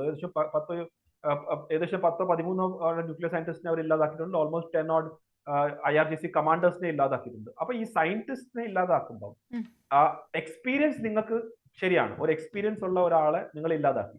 പക്ഷെ എന്റെ ചോദ്യം എന്ന് വെച്ചാൽ ആ നോഹോ അവരുടെ കയ്യിലുണ്ട് ഓൾറെഡി. ആ നോഹോ അവർ പല രീതിയിൽ കാരണം ഇവർക്കും അറിയാമല്ലോ, ഇറാനും അറിയാമല്ലോ ഇസ്രായേൽ ഇങ്ങനെ ടാർഗറ്റ് ചെയ്യുന്നു. ഇപ്പൊ നമ്മുടെ ഇന്ത്യയിൽ തന്നെ നമ്മുടെ സയന്റിസ്റ്റ് ഒക്കെ വളരെ ഹൈ പ്രൊഫൈൽ ആയിട്ടുള്ള ആളുകളാണ്. അവർക്ക് പ്രൊട്ടക്ഷനും മറ്റു കാര്യങ്ങളൊക്കെ കൊടുക്കും. കാരണം നമുക്കറിയാം നമ്മളെ അഗെയിൻസ്റ്റ് ആയിട്ട് പ്രവർത്തിക്കുന്ന ആളുകൾ ഇങ്ങനത്തെയൊക്കെ കാര്യങ്ങൾ ചെയ്യാൻ മടിക്കാത്ത ആളുകളാണെന്നറിയാം. അപ്പൊ അതുകൊണ്ട് തന്നെ ഇറാനെ സംബന്ധിച്ചോളം അവർക്ക് നന്നായിട്ട് അറിയാം അവരുടെ സയന്റിസ്റ്റും അവരുടെ ഇങ്ങനത്തെയൊക്കെ ടാർഗറ്റ് ചെയ്യാനുള്ള സാധ്യതയുണ്ട്. അതുകൊണ്ട് തന്നെ അവരുടെ നോളജ്, ഈ നോ ഹൗ എന്ന് പറയുന്ന കാര്യം അവർ ഡെഫിനറ്റ് ആയിട്ട് അതിനെ പ്രിസർവ് ചെയ്ത് വെക്കുക. അതിനകത്ത് പ്രിസർവ് ചെയ്യാൻ അത്ര വലിയൊരു എന്താ പറയുക, അതിന് അത്ര വലിയ കാര്യമൊന്നുമല്ല. അപ്പം അത് പറ്റുന്ന എന്താന്ന് വെച്ച് കഴിഞ്ഞാൽ ഈ ഇൻഫ്രാസ്ട്രക്ചർ സയന്റിസ്റ്റിനെ എലിമിനേറ്റ് ചെയ്തപ്പം ഇവരുടെ ന്യൂക്ലിയർ പ്ലാൻ, ഒരു ബോംബ് ഉണ്ടാക്കുന്ന പ്ലാൻ മേ ബി ഒരു 5 yearsോ ഒരു 7 yearsോ ഡിപ്പെൻഡിങ് അപ്പോൾ എന്താണ് എക്സ്റ്റെന്റ് ഓഫ് ഡാമേജ് ബാക്കിലോട്ട് പോയിട്ടുണ്ട്.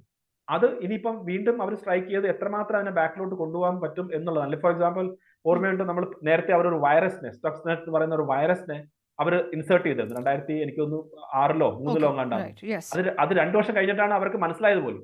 അപ്പൊ അതിലൂടെയും അവർക്ക് പിന്നെയും കുറച്ച് ബാക്കിലോട്ട് പോകേണ്ടി വന്നു. അപ്പം വാട്ട് ഇസ്രായേൽ ഇസ് ഡൂയിങ് അതിനെ ഡീഗ്രേഡ് ചെയ്യാൻ വേണ്ടിയുള്ള ഒരു ശ്രമമാണ്. അത് അവർ ഡിസ്ട്രോയ് ചെയ്യാനാണ് പറയുന്നെങ്കിലും നമ്മൾ മനസ്സിലാക്കുന്നത് അത് ഒരു ഡീഗ്രഡേഷൻ മാത്രമേ സാധിക്കുള്ളൂ. കംപ്ലീറ്റ് ആയിട്ട് ഡിസ്ട്രക്ഷൻ എന്റെ ഒരു അനാലിസിസിൽ വളരെ പാടാണ്. അത് നടക്കാൻ സാധ്യത തീരെ കുറവാണ് എന്ന് തന്നെ നമുക്ക് പറയേണ്ടി വരും. Okay, right. കേണലിന് ഞാൻ തിരികെ എത്താം. അഞ്ജന ശങ്കർ നമുക്കൊപ്പം ഉണ്ടെന്നാണ് വിചാരിക്കുന്നത്. അഞ്ജന, ഇതിനകത്ത് ആരുടെ ഭാഗത്താണ് യുദ്ധത്തിൽ ശരിയും തെറ്റും എന്നുള്ളതൊക്കെ അത് ആപേക്ഷികമായിട്ടുള്ള കാര്യമാണ്. പക്ഷേ ഗ്ലോബൽ മീഡിയ ഔട്ട്ലെറ്റ്സ് ഇത് ഏത് തരത്തിലാണ് ഈ കോൺഫ്ലിക്റ്റിനെ ഫ്രെയിം ചെയ്യുന്നത്? ഇത് ഒരു ഡിപ്ലോമാറ്റിക് ഓഫ് റാമ്പിലേക്കൊക്കെ ഫോക്കസ് ചെയ്യുന്ന രീതിയിലേക്ക് ഈ കാര്യങ്ങൾ പോകുന്നുണ്ടോ? അതും മാത്രമല്ല മിഡിൽ ഈസ്റ്റിൽ നിന്ന് നോക്കുമ്പോൾ അത് ഉണ്ടാക്കുന്ന ഒരു ഇംപ്ലിക്കേഷൻസ് അത് ഏത് തരത്തിലാണ്? പ്രത്യേകിച്ച് ഇന്ത്യ അതുകൂടി ഉറ്റുനോക്കുന്ന കാര്യം, നേരത്തെ ശ്രീത്ത് പറഞ്ഞ പോലെ ഒരു wait and watch role play മാത്രമേ ഇന്ത്യക്ക് എടുക്കേണ്ടതുള്ളൂ. ഇത് പ്രൊലോങ് ചെയ്ത് പോകുമ്പോൾ ഇന്ത്യക്ക് ഉണ്ടാകുന്ന ബുദ്ധിമുട്ടുകൾ അത് ഏത് തരത്തിൽ കൂടിയായിരിക്കും? അപർണ, ഇപ്പോൾ ഈ 4 ദിവസം യുദ്ധം നീണ്ടു നിൽക്കുന്ന ഒരു സമയത്ത് നമ്മൾ ഇന്റർനാഷണൽ മീഡിയ റിപ്പോർട്ടിങ്ങിലായാലും ഇന്റർനാഷണൽ അനലിസ്റ്റുകളുടെ ആർട്ടിക്കിളൊക്കെ വായിക്കുമ്പോൾ നമുക്ക് കിട്ടുന്ന ഒരു ഇംപ്രഷൻ, ഒരു ഡിപ്ലോമാറ്റിക് സൊല്യൂഷനുള്ള ഒരു സാധ്യതയുണ്ടോ എന്നുള്ളത് എല്ലാവരും ഒരു സംശയത്തിലാണ്. കാരണം കേണൽ ഡെനി പറഞ്ഞതുപോലെ ഇതിനൊരു ഡിപ്ലോമാറ്റിക് സൊല്യൂഷൻ ഉണ്ടാക്കാൻ സാധിക്കുന്ന ഒരാൾ എന്ന് പറയുന്നത് അമേരിക്കയാണ്, ഡൊണാൾഡ് ട്രംപ് ആണ്. പക്ഷേ കഴിഞ്ഞ 4 ദിവസങ്ങളിലായി ഡൊണാൾഡ് ട്രംപ് പറഞ്ഞിരിക്കുന്ന സ്റ്റേറ്റ്മെന്റുകളെ, കൊടുത്തിരിക്കുന്ന ഇന്റർവ്യൂകളെ, പ്രസ് സ്റ്റേറ്റ്മെന്റുകൾ നമ്മൾ പരിശോധിക്കുകയാണെങ്കിൽ പരസ്പര വിരുദ്ധമായുള്ള സ്റ്റേറ്റ്മെന്റുകളാണ് നാം കാണുന്നത്. പരസ്പര വിരുദ്ധമായ കാര്യങ്ങൾ പറയുന്ന ഒരാളാണ് ട്രംപ്. അതുപോലെ വിശ്വസിക്കാൻ പ്രയാസമുള്ള കാര്യങ്ങൾ പറയുന്ന ഒരാൾ കൂടിയാണ് ഡൊണാൾഡ് ട്രംപ്. അപ്പോൾ അദ്ദേഹം ആദ്യം ഇസ്രായേലിന്റെ ഒരു അറ്റാക്ക് ഉണ്ടായപ്പോൾ എക്സലന്റ് എന്ന് പറഞ്ഞ അതേ ഡൊണാൾഡ് ട്രംപ് ആണ് പിന്നീട് ഇറാനിനോട് തീർച്ചയായും ഒരു ഡീൽ സൈൻ ചെയ്യണം എന്ന് ആവശ്യപ്പെടുന്നത്.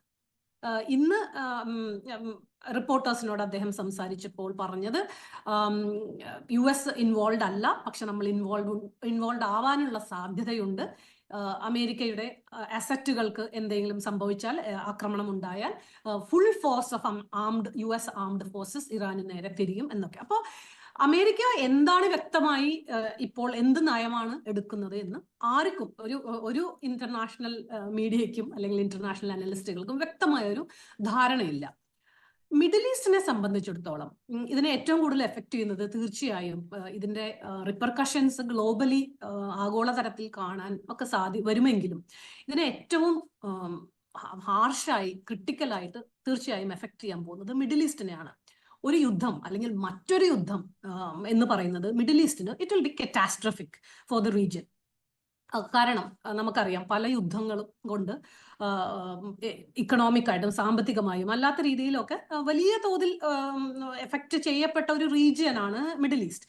അതിന്റെ കൂടെയാണ് ഇപ്പോൾ ഗാസയിൽ നടക്കുന്ന യുദ്ധം, ലെബനനിൽ ഉണ്ടായ യുദ്ധം, അതിന്റെ കൂടെയാണ് ഇപ്പോൾ പുതിയൊരു ന്യൂ വാർ ഫ്രണ്ട് ഇസ്രായേൽ ഓപ്പൺ ചെയ്തിരിക്കുന്നത്. മിഡിൽ ഈസ്റ്റിലുള്ള രാജ്യങ്ങൾക്ക് ഏറ്റവും വലിയൊരു പേടി എന്ന് പറയുന്നത് ഇറാൻ എത്രത്തോളം ഇപ്പോൾ ക്ഷീണിച്ചിരിക്കുകയാണ്. ഇറാന്റെ ആ proxy of resistance, axis of resistance എന്ന് പറയുന്ന അവരുടെ പ്രോക്സി മിലിഷ്യകൾ ലെബനനിലാണെങ്കിലും യമനിലാണെങ്കിലും ഇപ്പൊ ഗസയിലാണെങ്കിലും ഒക്കെ വളരെയധികം ഡെസിമേറ്റഡ് ആയി അല്ലെങ്കിൽ ക്ഷീണിച്ചിരിക്കുന്ന ഒരു സമയമാണെങ്കിൽ പോലും ഇങ്ങനെ ഒരു ഇസ്രായേലും ഇറാനും തമ്മിൽ നേരിട്ട് ഇത്രയും കടുത്തൊരു ആക്രമണം ഉണ്ടാകുമ്പോൾ ഈ പ്രോക്സികളെ ആദ്യം ആക്ടിവേറ്റ് ചെയ്ത് ഇസ്രായേലിന്റെയും US-ന്റെയും അസറ്റുകൾക്ക് നേരെ, ഇപ്പൊ നമുക്കറിയാം യമനിലുള്ള ഹൂത്തികളെല്ലാം ഗസ യുദ്ധത്തിന്റെ പേരിൽ ഷിപ്പിംഗ് ലൈനുകൾക്ക് നേരിട്ടുള്ള അറ്റാക്കുകൾ, ഇതെല്ലാം നമുക്ക് അറിയുന്നതാണ്.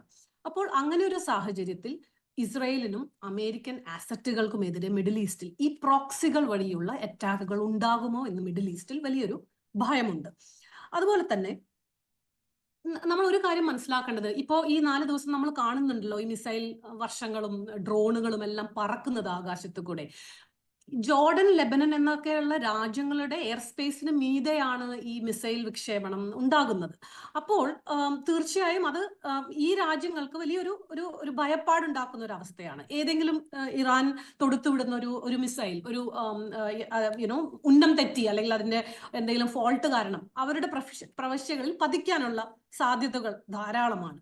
ഓക്കെ, അതുപോലെ തന്നെ ഈ മിഡിൽ ഈസ്റ്റ് രാജ്യങ്ങൾക്ക് ഈ യുദ്ധം തുടർന്നു പോവുകയാണെങ്കിൽ ഈ സ്ട്രേറ്റ് ഓഫ് ഹോർമുസ് എന്ന് പറയുന്ന വളരെ ക്രിട്ടിക്കൽ ആയിട്ടുള്ള ഒരു ഷിപ്പിംഗ് ലൈൻ ഇറാൻ കൺട്രോൾ ചെയ്യും. ഇറാൻ അത് അടയ്ക്കുകയാണെങ്കിൽ ആഗോളതലത്തിൽ മിഡിൽ ഈസ്റ്റിൽ അതുപോലെ ഓയിൽ എക്സ്പോർട്ട് നടത്തുന്ന ഗൾഫ് രാജ്യങ്ങളിലെല്ലാം വളരെയധികം സാമ്പത്തികമായി ഈ യുദ്ധം ബാധിക്കും. അതുകൊണ്ട് തന്നെ ഒരു ഡീഎസ്കലേഷൻ ഇതിനാവശ്യമാണെന്നും 2 രാജ്യങ്ങളും ഒരു നെഗോസിയേഷന്റെ പാതയിൽ വരണമെന്നുമുള്ള ഒരു സെന്റിമെന്റ്സ് തന്നെയാണ് മിഡിൽ ഈസ്റ്റിൽ നിലനിൽക്കുന്നത്. ഓക്കെ, ഇതൊരു ഇസ്രായേൽ പറയുന്ന ഒരു എക്സിസ്റ്റൻഷ്യൽ ത്രെറ്റ് പോലെ തന്നെ മിഡിൽ ഈസ്റ്റിന്റെ ഒരു എക്സിസ്റ്റൻഷ്യൽ ആയിട്ടുള്ള ഒരു കാര്യമാണ് ഇത്. അവരുടെ സാമ്പത്തികമായിട്ടുള്ളതും അതുപോലെ തന്നെ ഒരു സ്റ്റെബിലിറ്റിയുടെയും റീജിയണൽ സ്റ്റെബിലിറ്റിനെ എല്ലാം ബാധിക്കുന്ന ഒരു കാര്യമാണ് ഇങ്ങനെ ഒരു യുദ്ധം. അതിലെന്തെങ്കിലും ഒരു ഇനിഷ്യേറ്റീവ് അതിനകത്ത് ഉണ്ടാവുന്നുണ്ടോ? അതോ ഇത് ഇങ്ങനെ അതാണ് അതായത് ഡീഎസ്കലേഷൻ വേണം, പക്ഷെ അത്തരത്തിലൊരു ഇനിഷ്യേറ്റീവ് നടപ്പാക്കാനുള്ള അങ്ങനെ ഒരു കപ്പാസിറ്റി മിഡിൽ ഈസ്റ്റിനുണ്ടോ മറ്റു രാജ്യങ്ങളെ സംബന്ധിച്ചിടത്തോളം, പ്രത്യേകിച്ച് GCC-ക്കൊക്കെ? GCC രാജ്യങ്ങൾക്ക് ഇതൊരു ഇപ്പോൾ വളരെ ആക്റ്റീവായ ഒരു ഡിപ്ലോമാറ്റിക് ടോക്കിലോട്ട് 2 രാജ്യങ്ങളെയും കൊണ്ടുവരുന്ന രീതിയിലുള്ള ഒരു മൂവ്മെന്റ് നമ്മൾ ഇപ്പോൾ കാണുന്നില്ല. കാരണം ഇസ്രായേലും ഇറാനും എന്ന് പറയുന്നത് മിഡിൽ ഈസ്റ്റിലെ 2 വലിയ വൻ സൈനിക ശക്തികളാണ്. ഇതിൽ ഞാൻ നേരത്തെ പറഞ്ഞതുപോലെ US എങ്ങനെയാണ് ഇതിനെ പൊസിഷൻ ചെയ്തിരിക്കുന്നത് എന്ന് നമുക്കറിയില്ല. ഗൾഫ് രാജ്യങ്ങളെ സംബന്ധിച്ചിടത്തോളം ഇതൊരു നയതന്ത്രപരമായി ഡിപ്ലോമാറ്റിക് ആയിട്ടുള്ള ഒരു ഞാണുമൽ കളിയാണ്. ഇറ്റ്സ് എ ഡിപ്ലോമാറ്റിക് ഒരു ടൈറ്റ് റോപ്പ് വാക്ക് എന്ന് പറയുന്ന ഒരു ഞാണുമൽ കളി പോലെയാണ്. കാരണം ഇസ്രായേലുമായി നയതന്ത്ര ബന്ധം, ഡിപ്ലോമാറ്റിക് റിലേഷൻഷിപ്പ് എസ്റ്റാബ്ലിഷ് ചെയ്തിട്ടുള്ള രാജ്യങ്ങളാണ്. നിങ്ങൾക്കറിയാം 2020 എബ്രാഹാം അക്കോർഡ്സ് പ്രകാരം അവർ തമ്മിൽ നയതന്ത്ര ബന്ധങ്ങളുണ്ട്. അതുപോലെ തന്നെ US-ന്റെ ഏറ്റവും ശക്തമായ ഒരു എലയാണ് ഇസ്രായേൽ. അമേരിക്കയുടെ പല മിലിറ്ററി ആസറ്റുകളും ഈ ഗൾഫ് രാജ്യങ്ങളിലെല്ലാം തന്നെയുണ്ട്. അപ്പോൾ രണ്ടുപേരെയും പിണക്കാതെ ഒരു ബാലൻസിങ് ആക്ട് നടത്തുകയേ ഗൾഫ് രാജ്യങ്ങൾക്ക് വഴിയുള്ളൂ. മാത്രമല്ല മറ്റൊരു കാര്യം ചൂണ്ടിക്കാണിക്കാനുള്ളത്, ഇറാനിനെ ഒരു ബദ്ധശത്രുവായി, ആർച്ച് എനിമിയായി കണ്ടിരുന്ന സൗദി അറേബ്യയും മറ്റ് ഗൾഫ് രാജ്യങ്ങളും കണ്ടിരുന്ന ഒരു കാലമുണ്ടായിരുന്നു. പക്ഷേ ചൈനയുടെ നെഗോഷിയേഷൻ പ്രകാരം മാർച്ച് 2023 കൂടി ഈ ഒരു ആ ഒരു വല്ലാത്ത ഉണ്ടായിരുന്ന ഒരു എന്താ പറയാ ഐസ് കട്ട അലിഞ്ഞു പോകുന്ന പോലെ എന്ന് പറയത്തക്ക രീതിയിലുള്ള ആ ഒരു നയതന്ത്ര ബന്ധം മെച്ചപ്പെട്ട ഒരു സാഹചര്യത്തിലാണ് ഇപ്പോൾ ഇതുണ്ടാകുന്നത്. കാരണം ഇറാനിനെ ഇസ്രയേൽ അറ്റാക്ക് ചെയ്യുന്നത് പരോക്ഷമായും അല്ലാതെയും സപ്പോർട്ട് ചെയ്തിരുന്ന ഈ രാജ്യങ്ങൾ പോലും ഇപ്പോൾ എടുത്തിരിക്കുന്ന നിലപാട് പ്രൊവോക്കേഷൻ ഇല്ലാതെ ഒരു ബ്ലേറ്റന്റ് വയലേഷൻ, ഇന്റർനാഷണൽ ലോയിന്റെ ബ്ലേറ്റന്റ് വയലേഷൻ ആണ് ഇസ്രായേൽ നടത്തിയിരിക്കുന്നത്. ഇത് ഇറാനിന്റെ സ്ട്രാറ്റജിക് അല്ലെങ്കിൽ ടെറിട്ടോറിയൽ ഇന്റഗ്രിറ്റിയെ കടന്ന ആക്രമണമാണ് എന്ന ഒരു ആ പോയിന്റ് വളരെ വാലിഡ് ആണ്. ശ്രീത്തിലേക്ക് വരും. ശ്രീത്തിൽ, അതാണ് ഒരു ഇന്റർനാഷണൽ ലോയുടെ ഒരു ബ്ലാറ്റന്റ് വയലേഷൻ അവിടെ നടക്കുന്നു. നേരത്തെ എം ഷിനാസ് പറഞ്ഞ പോലെ തന്നെ ഇതൊരു അൺഎത്തിക്കൽ മൂവാണ് ഇസ്രായേലിന്റെ ഭാഗത്തുനിന്നുണ്ടായതെന്ന് അത് GCC രാഷ്ട്രങ്ങൾ പോലും അതനുസരിച്ചുള്ള നിലപാടെടുക്കുന്നു. ഇനി US-ന്റെ കാര്യം നോക്കുക. US എങ്ങനെയാണ് പൊസിഷൻ ചെയ്യുന്നതെന്ന് ആർക്കും പിടിയില്ലാത്ത തരത്തിൽ കോൺട്രാഡിക്ടറി സ്റ്റേറ്റ്മെന്റുകൾ ട്രംപിന്റെ ഭാഗത്തുനിന്നുണ്ടാകുന്നു. അപ്പോൾ സ്വാഭാവികമായിട്ടും പുറത്തേക്ക് പോകുന്ന ഇമേജ് തന്നെ അത് ഇസ്രായേലിന് അനുകൂലമായിട്ടുള്ള ഒരു ഇമേജ് അല്ല. ഈ യുദ്ധത്തിൽ ഇസ്രായേൽ വെച്ച മൂവ് വളരെ പ്രോപ്പറായിട്ടുള്ള ഒരു മൂവാണ് എന്ന് പറയാൻ ആരൊക്കെ കൂടെ ഉണ്ടാകുമെന്നുള്ളൊരു ചോദ്യം ലോക രാഷ്ട്രങ്ങൾ ഇപ്പോൾ നടക്കുന്ന ചർച്ചകളിൽ അത് വ്യക്തമായിട്ട് തോന്നുന്നില്ലേ? അതോ ഇപ്പോഴും വളരെ കൃത്യമായിട്ടുള്ള ഒരു കാര്യമാണ് ഇസ്രായേൽ നടത്തിയത്, ഇങ്ങനെ നടത്താൻ കഴിയുകയുള്ളൂ എന്ന് തന്നെ കരുതുന്നു? അല്ല, ഇത് നോക്കൂ, ഇത് ഈ എത്തിക്സിനെ പറ്റി നമ്മൾ സംസാരിക്കുന്ന സമയത്ത് എത്തിക്സ് എന്ന് പറയുന്നതും ഒരാളിൻ്റെ പെർസ്പെക്റ്റീവാണ്. ഇപ്പോൾ ഇന്ത്യയെ സംബന്ധിച്ചിടത്തോളം നമ്മൾ ഓപ്പറേഷൻ സിന്ദൂർ നടത്തുന്ന സമയത്ത് നമ്മളെ സംബന്ധിച്ചിടത്തോളം അത് എത്തിക്കലി കറക്റ്റാണ്. പാകിസ്ഥാനെ സംബന്ധിച്ചിടത്തോളം നമ്മൾ ചെയ്തിരിക്കുന്ന എത്തിക്കലി റോങ് ആണ്. അതിലുള്ള അവരുടെ റിറ്റാലിയേഷനാണ് അവരെ സംബന്ധിച്ചിടത്തോളം കറക്റ്റ്. ഇതിന് രണ്ടും പാർട്ടി അല്ലാത്ത മൂന്നാമതൊരാൾ കാണുന്ന സമയത്ത് അവർ ഈ വിഷയത്തിനെ എങ്ങനെയാണ് മനസ്സിലാക്കുക, അതിൻ്റെ ചരിത്രം അവർ എത്രത്തോളം മനസ്സിലാക്കുന്നുണ്ട്, പ്രാക്ടിക്കാലിറ്റി എത്രത്തോളം മനസ്സിലാക്കുന്നുണ്ട്, അവർക്കിതിൽ കൂടുതൽ വേണ്ടത് ഏത് രാജ്യത്തിനെയാണ് എന്നതിനെപ്പറ്റി നോക്കിയിട്ടാണ് ഡിപ്ലോമസിയുടെ ഭാഗമായിട്ടൊരു തീരുമാനമെടുക്കുക. അതല്ലാതെ നമ്മൾ ഈ പറയുന്നത് പോലൊരു ഗ്ലോബലായിട്ടുള്ള ഒരു എത്തിക്സ് എന്നൊന്നും പറയുന്നത് തന്നെ ഇങ്ങനത്തെ ഒരു വാർ റിലേറ്റഡ് അല്ലെങ്കിൽ ഒരു കോൺഫ്ലിക്റ്റ് ഉണ്ടാകുന്ന ഒരു സാഹചര്യത്തിലൊന്നും തന്നെ എങ്ങുമില്ല എന്നുള്ളതാണ് വസ്തുത. അപ്പോൾ അങ്ങനെ നമ്മൾ നോക്കിക്കഴിഞ്ഞാൽ നമ്മൾ ഓപ്പറേഷൻ സിന്ദൂർ നടത്താൻ ഉണ്ടായിരുന്ന സാഹചര്യം എന്തായിരുന്നു? അതിന് സമാനമായിട്ടുള്ള സാഹചര്യം വേണമെങ്കിൽ ഇസ്രായേലിനെ ക്ലെയിം ചെയ്യാം.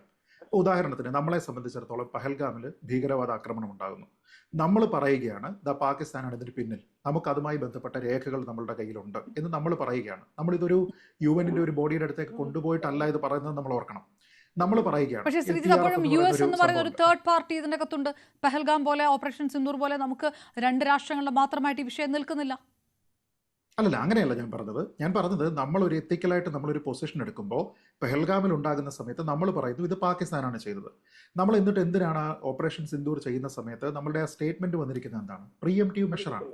ആ പ്രീഎംപ്റ്റീവ് മെഷർ എന്തുകൊണ്ടാണ് ആകുന്നത്? ഇങ്ങനെയുള്ള തീവ്രവാദികൾ ഇവിടേക്ക് വരുന്നതിന്റെ ബ്രീഡിംഗ് ഗ്രൗണ്ടുകൾ, അതിന്റെ ഇൻഡോക്ട്രിനേഷൻ ഫെസിലിറ്റികൾ, അവരുടെ ട്രെയിനിങ് പാഡുകൾ, ലോഞ്ച് പാഡുകൾ, ഇതെല്ലാം തന്നെ ഈ പാകിസ്ഥാനിലുള്ള 1 ഡസനോളം വരുന്ന സ്ഥലങ്ങളിലാണ് എന്ന് നമ്മൾ പറയുന്നു. എന്നിട്ട് നമ്മൾ അവയെ നശിപ്പിക്കുകയാണ്. എന്ന് വെച്ചാൽ നാളെ ഇതൊരു ലാർജർ ത്രെട്ടായിട്ട് നമുക്ക് വരും. അതിനെ നമ്മൾ പ്രീഎംപ്റ്റീവ് മെഷർ വഴി ഇല്ലാതെയാക്കി. ഇതേപോലെ ഇസ്രായേൽ പറയുകയാണെങ്കിൽ ഇതേ സമാനമായ ന്യായം അവർക്കുണ്ട്. കാരണം അവരെ ഇപ്പോൾ ഹമാസ് ആക്രമിക്കുന്ന സമയത്ത് ഹമാസിന് വേണ്ടുന്ന രീതിയിലത്തേക്കുള്ള സഹായം എല്ലാം കൊടുക്കുന്നത് ഇറാനാണ് എന്നുള്ളത് എല്ലാവർക്കും അറിയാം. ഹൂത്തികളുടെ സ്പോൺസർ ചെയ്തിരിക്കുന്നത്, ഹിസ്ബുള്ളയെ സ്പോൺസർ ചെയ്തിരിക്കുന്നത്, അതിനുവേണ്ടി മെനി ബില്യൺസ് ഓഫ് ഡോളേഴ്സ് മുടക്കുന്നത് ആയുധമായിട്ടാണെങ്കിലും പണമായിട്ടാണെങ്കിലും ഒക്കെ ഇറാനാണ് എന്നുള്ളത് ഏതാണ്ട് എല്ലാ രാജ്യങ്ങൾക്കും അറിയാവുന്ന കാര്യമാണ്. അപ്പോൾ അങ്ങനെ നോക്കിക്കഴിഞ്ഞാൽ അവരുടെ ഭാഗത്തേക്ക് നടക്കുന്ന, അവരിതിനെല്ലാം ടെററിസ്റ്റ് ആക്രമണം എന്ന രീതിയിലാണ് കാണുക, അവരുടെ സോവറനിറ്റിക്ക് എതിരായിട്ടുള്ള ആക്രമണം. അങ്ങനെ നടക്കുന്ന ആക്രമണത്തിന്റെ പ്രിൻസിപ്പൽ സ്പോൺസർ ആയിരിക്കുന്ന ഒരു രാജ്യം, ആ രാജ്യം സ്വന്തമായിട്ട് ഇതേപോലെ ആംസ് ഉണ്ടാക്കുകയാണ്. 60% മുകളിലേക്ക് യുറേനിയം എൻറിച്ച്മെന്റ് നടത്തി വെപ്പൺ ഗ്രേഡിലേക്ക് അവർ കൊണ്ടുപോവുകയാണെങ്കിൽ അവരിപ്പോൾ ഏതൊക്കെ ട്രീറ്റുകളിലാണോ ഉള്ളത്, ഇപ്പം നേരത്തെ പറഞ്ഞതുപോലെ ന്യൂക്ലിയർ നോൺ പ്രൊലിഫറേഷൻ ട്രീറ്റി ഉൾപ്പെടെയുള്ള കാര്യങ്ങളിലെ സിഗ്നറ്ററിയാണ്. പക്ഷേ അതിൽ നിന്ന് പിന്മാറുക പോലും ചെയ്യാതെ കഴിഞ്ഞ 6 വർഷമായിട്ട് ഇൻസ്പെക്ഷൻ അനുവദിക്കാതെ യാതൊരു വിധത്തിലും ഫെസിലിറ്റികൾ ഇൻസ്പെക്ഷന് വേണ്ടി തുറന്നു കൊടുക്കാതെ രഹസ്യമായിട്ട് ഇവരിതിനെ 2% മാത്രം ഏതാനും മാസങ്ങൾക്ക് മുമ്പുണ്ടായിരുന്ന എൻറിച്ച്മെന്റ് സ്റ്റാൻഡേർഡ് എന്ന് പറയുന്നത് 60% മുകളിലേക്കായിട്ട് റാപ്പിഡായിട്ട് അവർ വെപ്പൺസ് ഉണ്ടാക്കുകയാണ്. അപ്പോൾ ആ വെപ്പൺ ഉണ്ടാക്കുമ്പോൾ ഇവരെ സംബന്ധിച്ചിടത്തോളം, ഇസ്രായേലിനെ സംബന്ധിച്ചിടത്തോളം അവർക്കൊരു എക്സിസ്റ്റൻഷ്യൽ ത്രെട്ട് ഉണ്ട്. കാരണം ഇറാന്റെ സ്റ്റേറ്റഡ് പോളിസി എന്ന് പറഞ്ഞു കഴിഞ്ഞാൽ ഈ രാജ്യം ഈ ഭൂലോകത്ത് ഉണ്ടാകാൻ പാടില്ല എന്നതാണ് ഇസ്രായേലിനെ കുറിച്ചുള്ള അവരുടെ ഒരു സ്റ്റേറ്റഡ് പൊസിഷൻ. തന്നെയുമല്ല, അവർക്ക് ഒരു വിഷയത്തിൽ പുലർത്തേണ്ടുന്ന സത്യസന്ധത, അതായത് ഇപ്പോൾ നമ്മൾ പറഞ്ഞു NPT സിഗ്നറ്ററി ആയിരിക്കുന്ന സമയത്ത് തന്നെ NPTയുടെ നോംസ് അവർ പാലിക്കാനായിട്ട് തയ്യാറാകുന്നില്ല. ഇപ്പോൾ ഈ ദിവസം വന്നിരിക്കുന്ന ഒരു സ്റ്റേറ്റ്മെന്റ്, ആ സ്റ്റേറ്റ്മെന്റ് പറഞ്ഞിരിക്കുന്നത് ആരാണ്? ഇറാന്റെ ദേശീയ സുരക്ഷാ കൗൺസിൽ അംഗമാണ്. അതേപോലെ തന്നെ ഇസ്ലാമിക് റവല്യൂഷണറി ഗാർഡ് കോറിന്റെ സീനിയർ ജനറൽ ആയിട്ടുള്ള ഒരു വ്യക്തിയാണ് മൊഹസിൻ റസായി. ഈ മൊഹസിൻ റസായി പറഞ്ഞിരിക്കുന്നത് ഒരു ഇവൻച്വാലിറ്റിയിൽ ഇസ്രായേൽ ഞങ്ങൾക്കെതിരെ ആണവായുധം ഉപയോഗിക്കുമെങ്കിൽ തിരിച്ച് ഞങ്ങൾക്ക് വേണ്ടി ഇത് ഉപയോഗിക്കുമെന്ന് പാകിസ്ഥാൻ ഞങ്ങളെ അറിയിച്ചിട്ടുണ്ട് എന്നാണ് പറഞ്ഞത്. എന്ന് വെച്ചാൽ അവിടെ ന്യൂക്ലിയർ ത്രെട്ട് അവർ റേസ് ചെയ്യുകയാണ്. പക്ഷെ അത് പാകിസ്ഥാന്റെ പോലും കൺകറൻസ് ഇല്ലാതെയാണ്.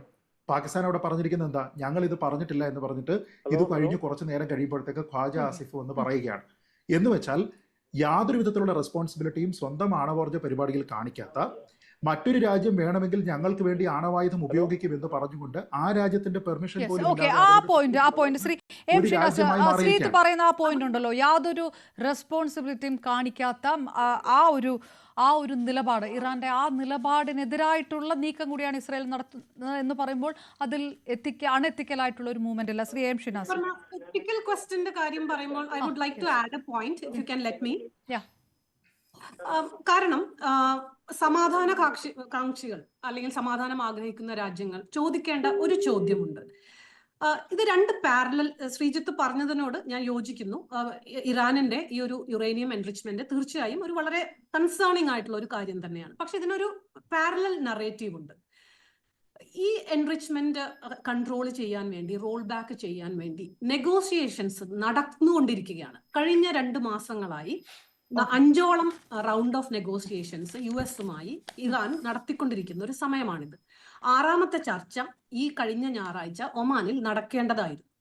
അപ്പോൾ യുദ്ധമല്ലാതെ ഇസ്രായേൽ പറയുന്ന ഈ ഒരു എക്സിസ്റ്റൻഷ്യൽ ത്രെറ്റ് ഇല്ലാതാക്കാൻ ഇസ്രായേലിന്റെ മുന്നിൽ യുദ്ധമല്ലാതെ മറ്റൊരു ഓപ്ഷൻ ഉണ്ടായിരുന്നോ എന്നൊരു ചോദ്യം നാം ചോദിക്കേണ്ടതാണ്. ചോദിക്കുമ്പോൾ ഉണ്ട് എന്നുള്ള ഉത്തരമാണ് എനിക്ക് കിട്ടുന്നത്. കാരണം നമുക്കറിയാം, ലോകരാജ്യങ്ങൾ, പ്രത്യേകിച്ച് US-ഉം പാശ്ചാത്യ രാജ്യങ്ങളും ഇറാനിന്റെ ഈ ഒരു പ്രോഗ്രാം ലിമിറ്റ് ചെയ്യാൻ വേണ്ടി ഒരു ഡീലാണ് മുന്നോട്ട് വെച്ചിരുന്നത്. അങ്ങനെ ഒരു ഡീൽ എന്റെ ഫെല്ലോ പാനലിസ്റ്റ് മുമ്പ് പറഞ്ഞതുപോലെ 2015 അങ്ങനെ ഒരു ഡീൽ നമുക്കുണ്ടായിരുന്നു. എല്ലാ അവർ പറയുന്ന കണ്ടീഷൻസും എഗ്രി ചെയ്തുകൊണ്ട് ഇൻസ്പെക്ടേഴ്സിന് ഫ്രീ ആക്സസ് എല്ലാ ന്യൂക്ലിയർ സൈറ്റിലേക്കും കൊടുത്തുകൊണ്ട് യുറേനിയം എൻറിച്ച്മെന്റ് ലിമിറ്റ് ചെയ്യുവാൻ സമ്മതിച്ചൊരു രാജ്യമാണ് ഇറാൻ. പക്ഷേ 2018 ട്രംപിന്റെ വരവോടുകൂടി അത് മുഴുവൻ അട്ടിമറിക്കുകയും ആ ഒരു ഡീലിൽ നിന്ന് ക്യാൻസൽ ആയി പോവുകയും ചെയ്ത് പുതിയൊരു ഡീലിന് വേണ്ടി ശ്രമിച്ചുകൊണ്ടിരിക്കുകയാണ് ട്രംപ് ഇപ്പോൾ ചെയ്യുന്നത്, അല്ലെ?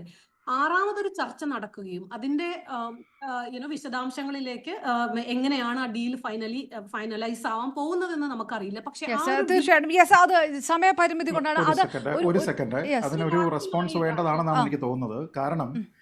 കാരണം അമേരിക്ക അവിടെ നിന്ന് എക്സിറ്റ് ആയി പോകുന്നത് 2018-ലാണ്. പക്ഷെ അതിന് കൃത്യമായിട്ടുള്ള റീസൺ ഉണ്ടായിരുന്നുവെന്നും അമേരിക്കയുടെ ആ പൊസിഷൻ ശരിയാണ് എന്ന് പിന്നീട് വിൻഡിക്കേറ്റ് ചെയ്യുന്നതാണ് പിന്നീട് കാണുന്നത്. കാരണം അമേരിക്ക എക്സിറ്റ് ആകുമ്പോൾ പറഞ്ഞിരുന്ന പ്രധാനപ്പെട്ട 2-3 കാര്യങ്ങളുണ്ട്. ഒന്ന്, ഈ ബാലിസ്റ്റിക് മിസൈൽ പ്രോഗ്രാമിൽ എത്രത്തോളം മിസൈലുകളാണ് ഉണ്ടാക്കുന്നത് എന്നതുമായി ബന്ധപ്പെട്ട അപ്പർ ക്യാപ്പ് ഇല്ല, ഡിഫൈൻ ചെയ്തിട്ടില്ല. അപ്പോൾ വൺസ് ഇറാൻ ഈ പവർ കിട്ടിക്കഴിഞ്ഞാൽ അവർ എനി നമ്പർ ഓഫ് മിസൈൽസ് ഉണ്ടാക്കാനുള്ള ഒരു പോസിബിലിറ്റി ഉണ്ട്, അത് ലിമിറ്റ് ചെയ്യണം. ഒന്ന്. രണ്ടാമത്തേത്, ഈ പറയുന്ന പ്രോഗ്രാം JCPOA എന്ന് പറയുന്ന ഈ പ്രോഗ്രാം വഴി പെർമനന്റ് ആയിട്ട് ഇറാൻ ഒരു ന്യൂക്ലിയർ വെപ്പൺ സ്വന്തമായിട്ട് ഉണ്ടാക്കുന്നതിനെ ഇതൊരു കാരണവശാലും തടയുന്നില്ല എന്നുള്ള ഒരു പ്രശ്നം ഉണ്ടായിരുന്നു. 3, അവിടുത്തെ ജിയോ പൊളിറ്റിക്സിൽ, റീജിയണലായിട്ടുള്ള പൊളിറ്റിക്സിൽ സിറിയയിലും ഇറാഖിലും ലെബനനിലും യമനിലും നിലവിൽ എന്താണ് ഇറാൻ ചെയ്തുകൊണ്ടിരിക്കുന്നത് എന്നതിനെപ്പറ്റി മനസ്സിലാക്കിയതിനു ശേഷം മാത്രമേ അവരൊരു ന്യൂക്ലിയർ വെപ്പൺറി ഉണ്ടാക്കുന്നതുമായി ബന്ധപ്പെട്ട് സഹകരിക്കാൻ കഴിയുള്ളൂ എന്നാണ് പറഞ്ഞിരുന്നത്. അപ്പോൾ അമേരിക്ക എക്സിറ്റ് ആയതിനു ശേഷം 2019 മുതൽ പിന്നീട് ഈ അന്താരാഷ്ട്ര ആണവോർജ്ജ ഏജൻസിയുമായിട്ട് ഇവർ സഹകരിച്ചിട്ടേയില്ല, ഒരു തവണ പോലും സഹകരിച്ചിട്ടില്ല. പിന്നീട് ഇവർ ഇത് ഡിബേറ്റബിൾ ആയിട്ടുള്ള ഞാൻ സമയപരിമിതികളാണ് ശ്രീത്ത്, എനിക്ക് സമയം കടന്നതുകൊണ്ട് എനിക്ക് വീണ്ടും കടക്കാൻ കഴിയാത്തത്. ഡിബേറ്റബിൾ ആയിട്ടുള്ള കുറച്ച് വിഷയങ്ങൾ അതിൽ നിൽക്കുമ്പോൾ യുദ്ധം ഒഴിവാക്കുക എന്നുള്ളത് ലോകരാഷ്ട്രങ്ങൾ ഉറ്റുനോക്കുന്ന ഒരു കാര്യമാണ്. നമ്മൾ പ്രേക്ഷകരോട് ചോദിച്ചു, ഇസ്രായേലിന്റെ നീക്കം ഇതുമാത്രമാണോ, ഇറാനിലെ ഭരണ അട്ടിമറി കൂടി നെതന്യാഹു ലക്ഷ്യമിടുന്നുണ്ടോ എന്ന് ചോദിക്കുമ്പോൾ 75% പ്രേക്ഷകർ അതെ എന്നും 20% പ്രേക്ഷകർ അല്ല എന്നും പറയുകയാണ്. സമയപരിമിതി കൊണ്ട് വീണ്ടും കടക്കാൻ കഴിയാത്ത വളരെയധികം നന്ദിക്കാണ് ജിന്നി, അഞ്ജന ശങ്കർ, ശ്രീജിത്ത് പണിക്കർ, ഒപ്പം ശ്രീ എം ഷിനാസ്. അദ്ദേഹമായിട്ടുള്ള ടെലിഫോൺ ബന്ധവും വിച്ഛേദിക്കപ്പെട്ടു. പൂർണ്ണമാകുന്നു പ്രൈം ഡിബേറ്റ്.